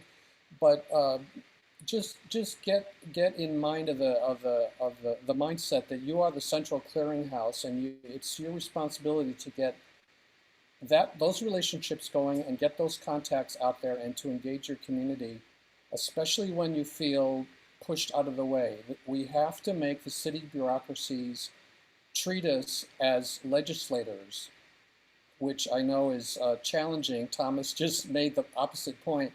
But the city attorney in 2007, Rocky Delgadillo, made the point that we are actually legislators. I'm not going to debate that point here today, but it's the mindset, really. You have to realize that all of this was put in place with engaging 6 floors of highly intelligent, highly paid, well-qualified individuals. And as stakeholders, we need to be engaging them in a positive manner. I would utilize the elected officials we have at the neighborhood council level as spearheading those efforts. And then if you look into the city ordinances, part of the city ordinance under the Los Angeles Building Code is something called the framework. Now, I'm in the Northeast LA CDO, Community Design Overlay, and it refers very specifically to the framework.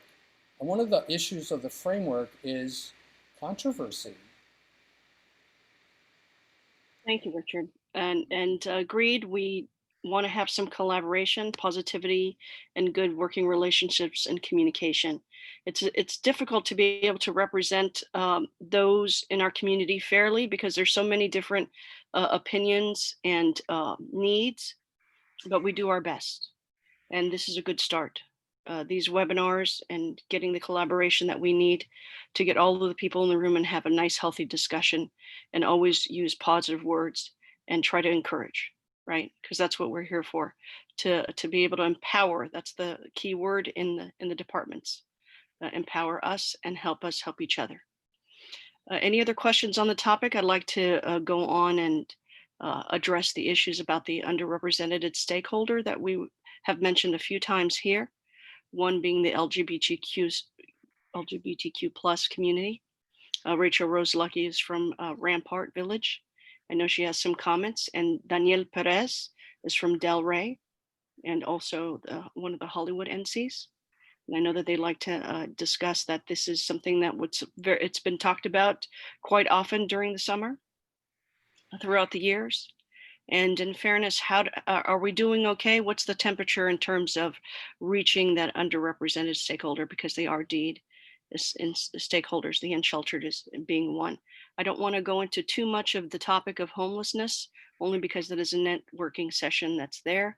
But the clerk in today's comments did address about them participating in the upcoming 2020 election process. So Rachel, tell me what's going on in terms of that within your NC. I know you've had a lot of high success rate in reaching that community. Well, first I want to say that the exciting news is that there is a new alliance. It is the LGBTQ plus Alliance. And you don't have to be a member of the community to participate. I think that a lot of, in our community, a lot of it is about outreach and education, especially in the transgender community. Currently, only 30% of all Americans has ever met a transgender person, and where about 75% of Americans have met somebody who is gay or lesbian. So, you know, once you get to know us, it's really hard to hate us, is kind of how we look at that. You know, last year at the Congress, I did a workshop on, it was called, if you're not LGBTQ, this workshop is for you. And we had a great discussion, an absolutely wonderful discussion. And it did make clear to me that people do have a lot of questions and they don't know. And so I think, you know, as far as, you know, my success at Rampart Village, just being visible has probably made all the difference. Being the first transgender person to be elected, to be voted on as president of a neighborhood council, you know, it gave me a little bit of a platform to be visible, and you know, people get to know me as a transgender person, you know, through that mechanism. One of the first things, you know, I did when I was contemplating the neighborhood council to begin with 3.5 years ago, when there was an open board seat, was, of course, I read the bylaws. And you know, it's something that I reminded Joy earlier, you know, in a private chat to her, that, you know, a lot of times we'll list off all of the underserved, and, you know, people will say sexual orientation, and then that's it. It's always sexual orientation and gender identity. because there is a difference between sexual orientation and gender identity. So that was not in our bylaws. It said sexual orientation. It did not say gender identity. And that was something I pushed to have changed, and then we did change that. So, take a look at, take a look at the bylaws, take a look at any language. You want to be inclusive of the entire LGBTQ community. Also be aware of pronouns. Adriana, I'm going to use you as an example. I'm going to call you out on this. You say sir and ma'am and things like that. Military brat. That's I know you want to be respectful and you're a dear for doing that. However, in this example, that's assuming somebody's gender identity. And, I can't tell you how many times on the phone, even after I've introduced myself as Rachel and I don't have the most girly of voices, I get sirred. So even after I tell them my name is Rachel, it's like, what part of the name Rachel is the male name? So, so just being aware of these kinds of things. There are a number of LGBTQ organizations in the city that you can go to. The LGBT Center in Hollywood, that's the LA LGBT Center. Those down south, there's the Long Beach LGBT Center, and those in the Valley, there's the San Fernando LGBT Center. Just reach out to them. They'd be more than happy to work with you. If you want to bring in some LGBTQ awareness, type of programming, maybe presentation at general board meetings, things like that. The best advice I can give is just keep your heart open to everyone, and don't be afraid to ask questions. I'm never offended when somebody asks me a question about it. I have no problem in explaining what it's all about, and why it's why we're doing what we're doing. I think that's about all I got right now. It is important in your outreach efforts to make sure that that you do call out LGBTQ, and make sure that they know that they are welcome, because in so many instances, especially in the transgender community, we are ostracized. And believe me, the LGBTQ community eats it up if you're just even just slightly inclusive. They will come and they will participate, and they're some of the most wonderful people I've ever met. Thank you, Rachel. I just want to announce that if you're having problems raising your hand, and if you go down to the toolbar at the bottom, click on participants, it'll bring up the option to raise your hand there. If you're having other issues, please send me a private message if you're able to access that portion of the tech on the Zoom. We have one more question, but I'm going to Daniel first. Marcos will be right with you. Daniel. Hi, everyone. My name is Daniel Perez. I'm on the Del Rey Neighborhood Council as well as the Central Hollywood Neighborhood Council, and serve on the Budget Advocates and the new LA LGBTQ Alliance and other things as well. But I'm here to talk about I wanted to piggyback off Rachel's comments and then go into quickly outreach to our unhoused neighbors. I usually summarize outreach to LGBTQ populations by saying it is not enough for your workspace, for your classroom, for your whatever space to be devoid of homophobic or transphobic language for it to be a safe space. You must be outwardly promoting that your space is a safe space for the LGBTQ population. for it to be welcoming. And this has been proven true, especially in classrooms, but I think is easy enough for us to do in our Zoom virtual settings by simply putting up a virtual background or adding your pronouns to your name like I did. There are lots of ways to do that. So we want to just emphasize it's not enough to be devoid of homophobic or transphobic language, imagery, etc. We want to be outwardly welcoming and inviting to the LGBTQ community in all of our spaces. And it'll pay off tenfold, like Rachel said.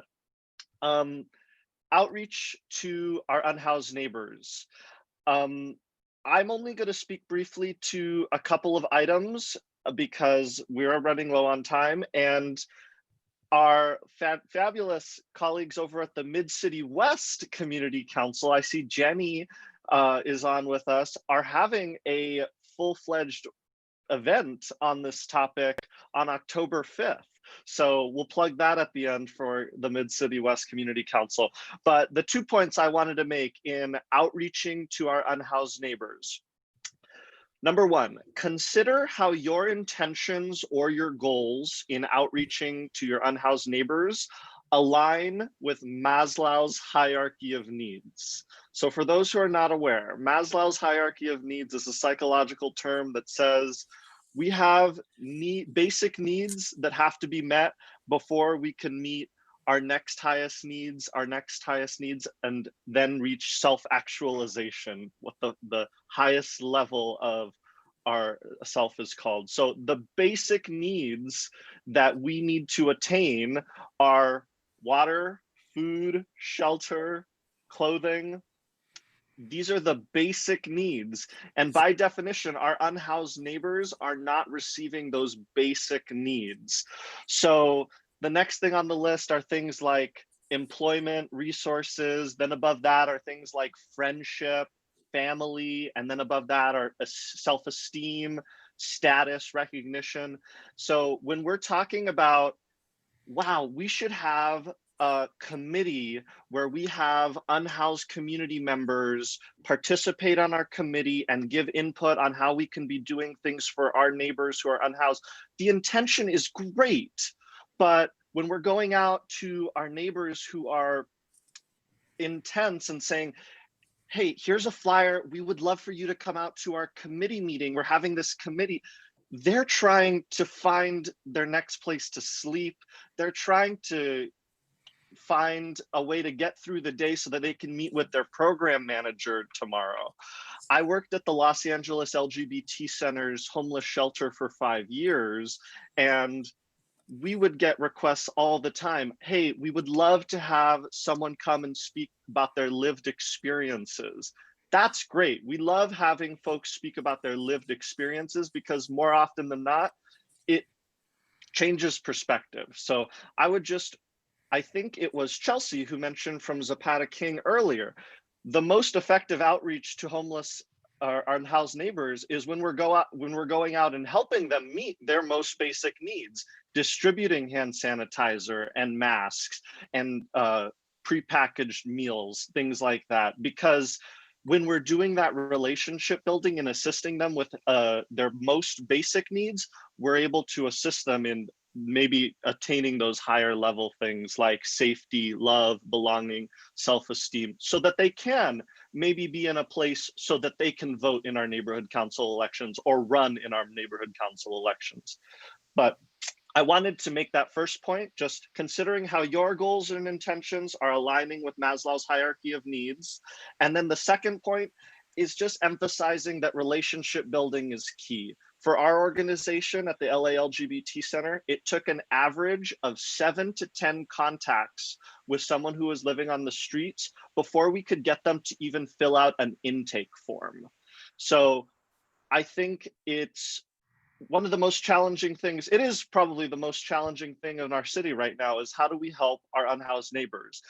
It's not going to be a quick fix, right? We're not going to be able to go out and say, all right, this year, our neighborhood council wants to eliminate homelessness. I applaud you, but really it's going to be a struggle to build these relationships because by definition, these are transient individuals who are moving from place to place, and it's hard to build relationships with them. So be patient, work with love, try and build these relationships, try and assist people with making their most basic needs met.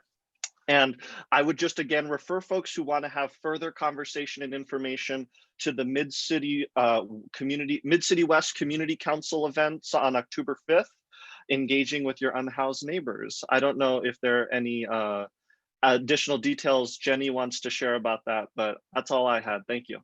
We'll get that in announcements as we round out the session. We're down to our last 10 minutes.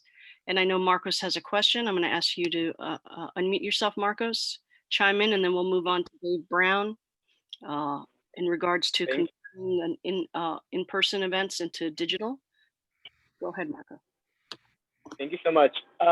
Yeah, so I guess my question to this point comes out as, because one of the things I realized in politics is that apparently the issue surrounding the LGBT community tends to be a bit taboo. Not so much now, but I've seen it play out in the past. I myself am a gay male, and so obviously part of my agenda is to give a voice to the community that I'm a part of. So I'm just wondering if you may have any helpful tips as far as, A, how do you bring this conversation to your peers, meaning other board members, and if there's any other tips that you might be willing to share. One of my thoughts was to obviously do webinars, which may have stories of individuals who are part of the LGBTQIA+ community, whether it be them being involved in politics or, as we've seen now with the issue of homelessness, because I work for a nonprofit that focuses on homelessness as well, and we see how highly it impacts the LGBTQI+ community. Wondering if there's any tips or any resources that may be available that might help with pushing that forward within within a neighborhood council. And then to our community who may not be either very well versed in this topic or may have different ideologies or religions that go against our own community, basically. Thank you. Thomasung, Anne Marie, and then we'll go to Rachel and Danielle and comment on that. For this one, Anne Marie, do you want to go really quickly first?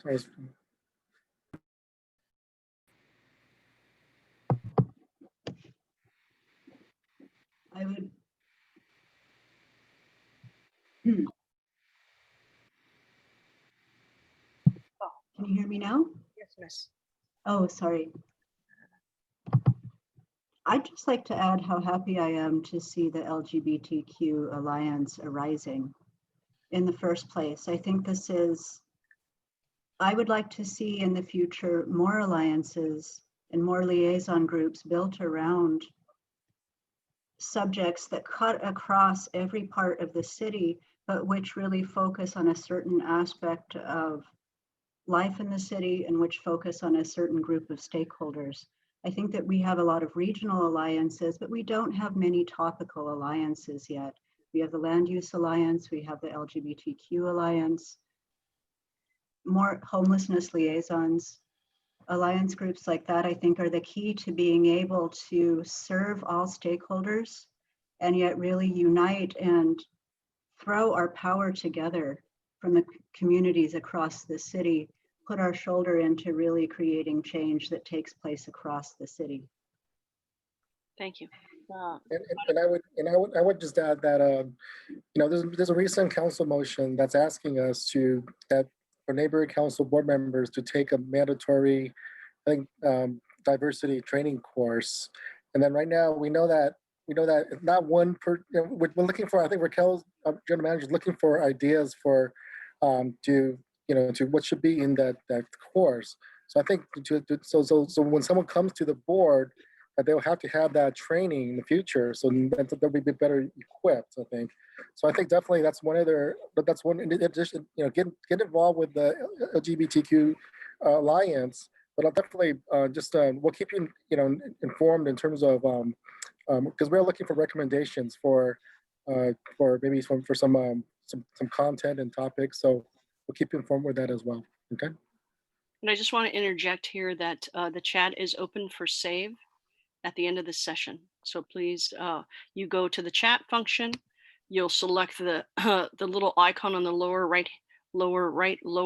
hand corner, and there's 3 dots there, and then that will give you a drop-down menu where you can save the chat.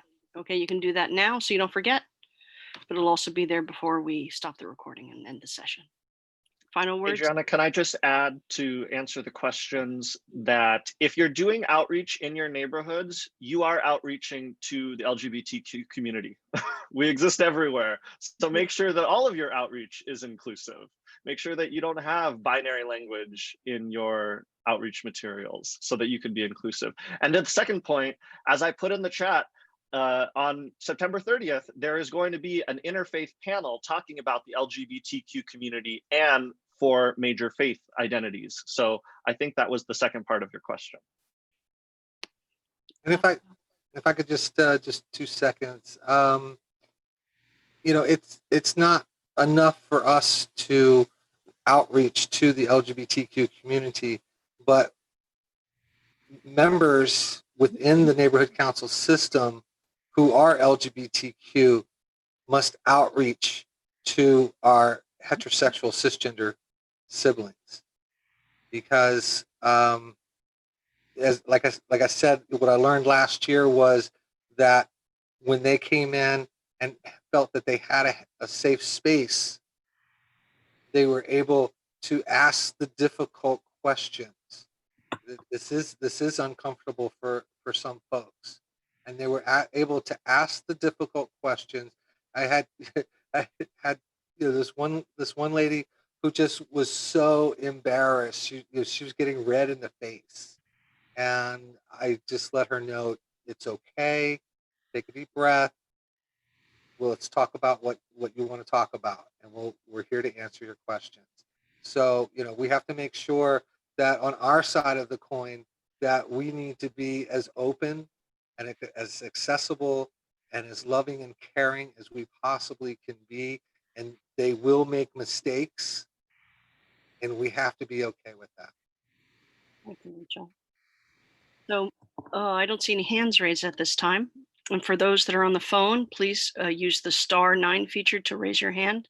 I know those were in the instructions early on, and I know many of us still have to be reminded sometimes.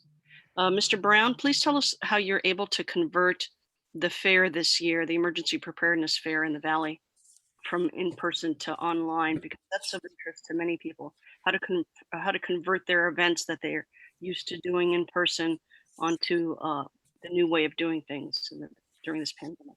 Hi, Adriana. Yes, it's all events, of course, are outreach, so that's the devil is in the details. Whether you're doing a cleanup, our NC has a cleanup next week, whether you're doing a shred event, we just had one this morning, helping with food distribution, wellness checks with Nextdoor, or special events, one-offs, or series of events. It's all outreach. So with that thought in mind, I'm looking at the clock. I know we're up, but one of the biggest takeaways is that a single point of communication or contact, a concentrated choke point, so that your message, particularly your social media message, is unified and cohesive. It might be off kilter or sideways, but it's uniform and consistent. That's critical that you maintain that. If you have multiple people interpreting your message in multiple directions, the resulting confusion is hard to get on top of or overcome. And the other major point is to collaborate as much as possible with anybody and everybody willing to work with you. In our case, our local council district. They have resources and manpower that, there's no, particularly manpower that there's no way we can muster. They're there, use them. That's it makes everybody feel good and look better as a result. In leveraging Nextdoor, used well, I think Nextdoor is hugely advantageous. Just don't be baited. There's some semi-professional trolls out there on Nextdoor. As to the physical events themselves, the Valley Disaster Fair, we've taken that online this year, first time ever, and we are emphasizing as much as possible for the sake of technical consistency and reliability pre-recording as much as we possibly can. Obviously, there has to be live components of it, but I would here. Let me put it.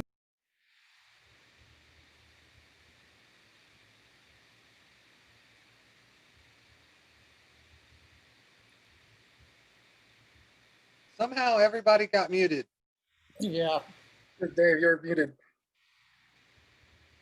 What are you doing over there, Thomas? There we go. Now we'll make it work again, and that's why we like to pre-record things. So I would invite everybody to check out the Disaster Fair website. You can register. The site itself is pretty darn self-explanatory, and it's designed to engage neighborhood councils. It was started by neighborhood councils. It continues to be an integral component of the people putting it on, our neighborhood council people. There's a lot we can learn from it and use it. Use the hard parts of it as a learning example of what to avoid and what to look out for, perhaps. But for the most part, it's good. And it's well worth doing, especially now that everybody's cooped up and locked in. People need something. So, and this will be with us for a while. So we need to, figure out our Zoom settings and everything else, because I think we're going to be in this format for time to come. Any questions, comments, or I know the clock is ticking.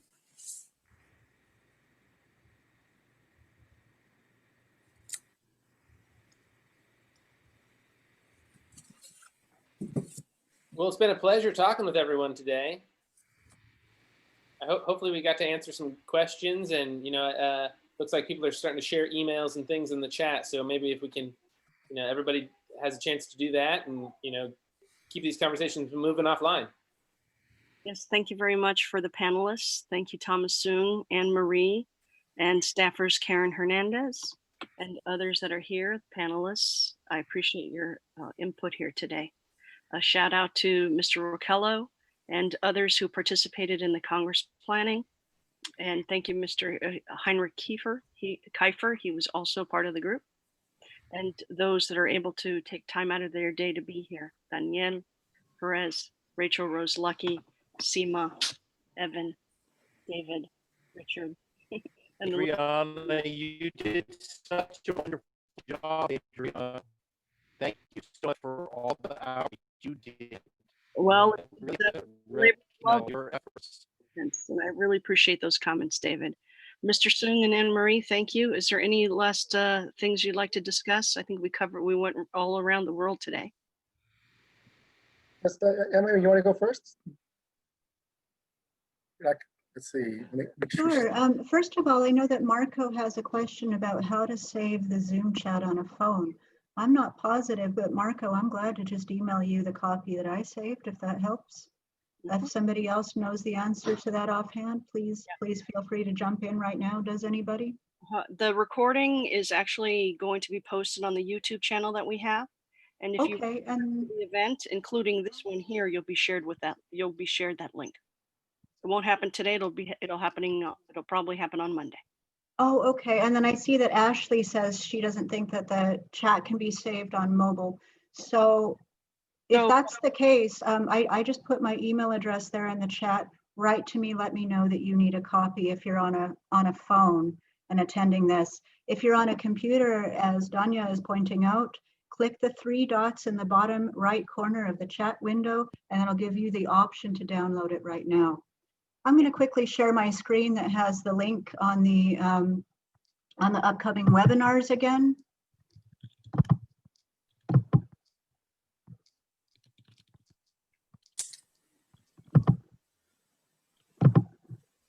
These are the dates. Can you see them well? Yes. These are all evening classes. The first one on Wednesday, September 30th is running from 5 to 6 p.m. Thursday, October 22nd and Thursday, October 29th. Those both run from 6 to 7:30 p.m. All 3 webinar signups are available at tiny.cc/NC events. You do not have to capitalize it the way that I have All lowercase or all caps will get you to the same place, and I'll paste that link one more time into the chat. At that link, you'll also find further info on these two feedback opportunities about neighborhood council related outreach. The first will be the discussion of the draft social media policy for neighborhood councils from the city attorney's office.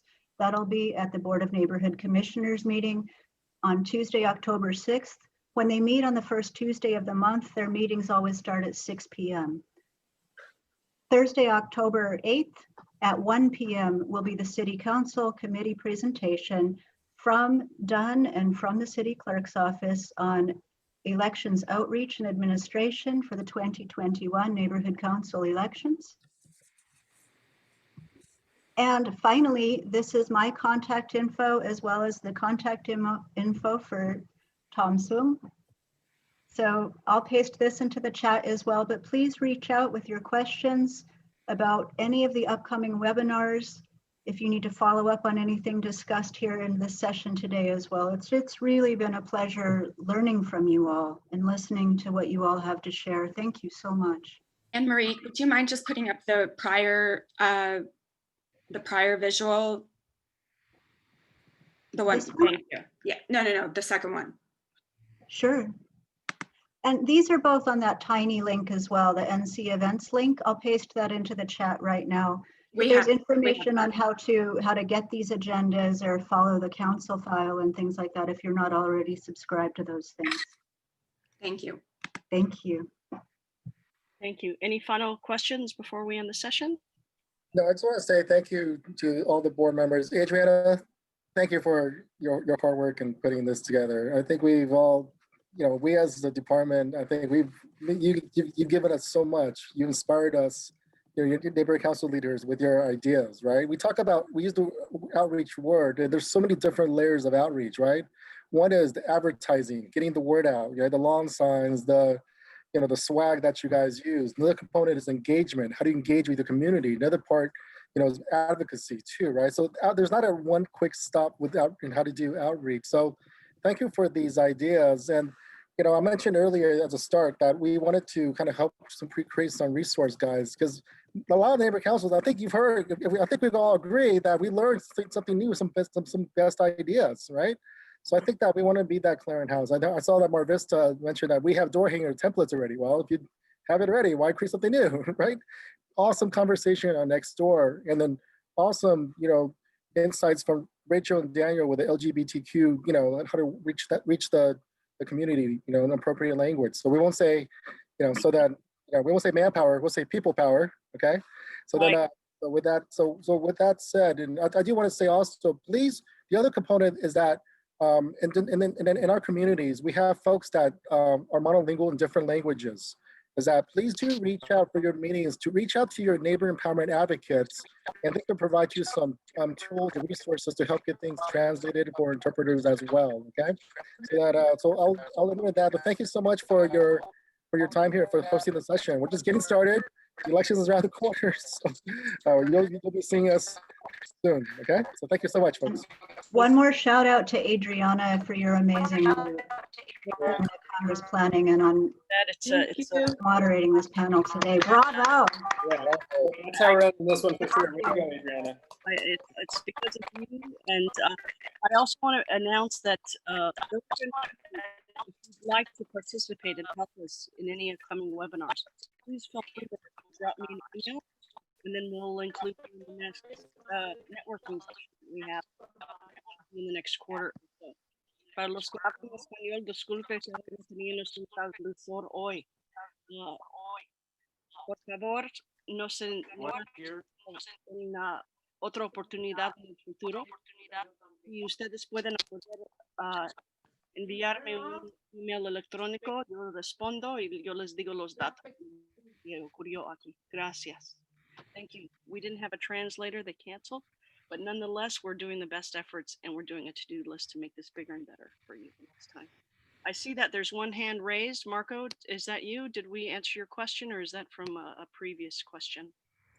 And final words or comments, feel free to take a Snapchat or screenshot or capture, and please share with your friends. And then I will get back to you in regards to YouTube And I will save the chat, and Ashley, I will email that to you.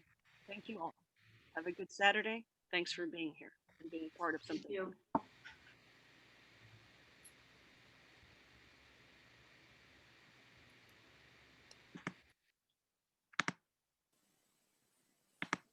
Thank you. Now everything's over.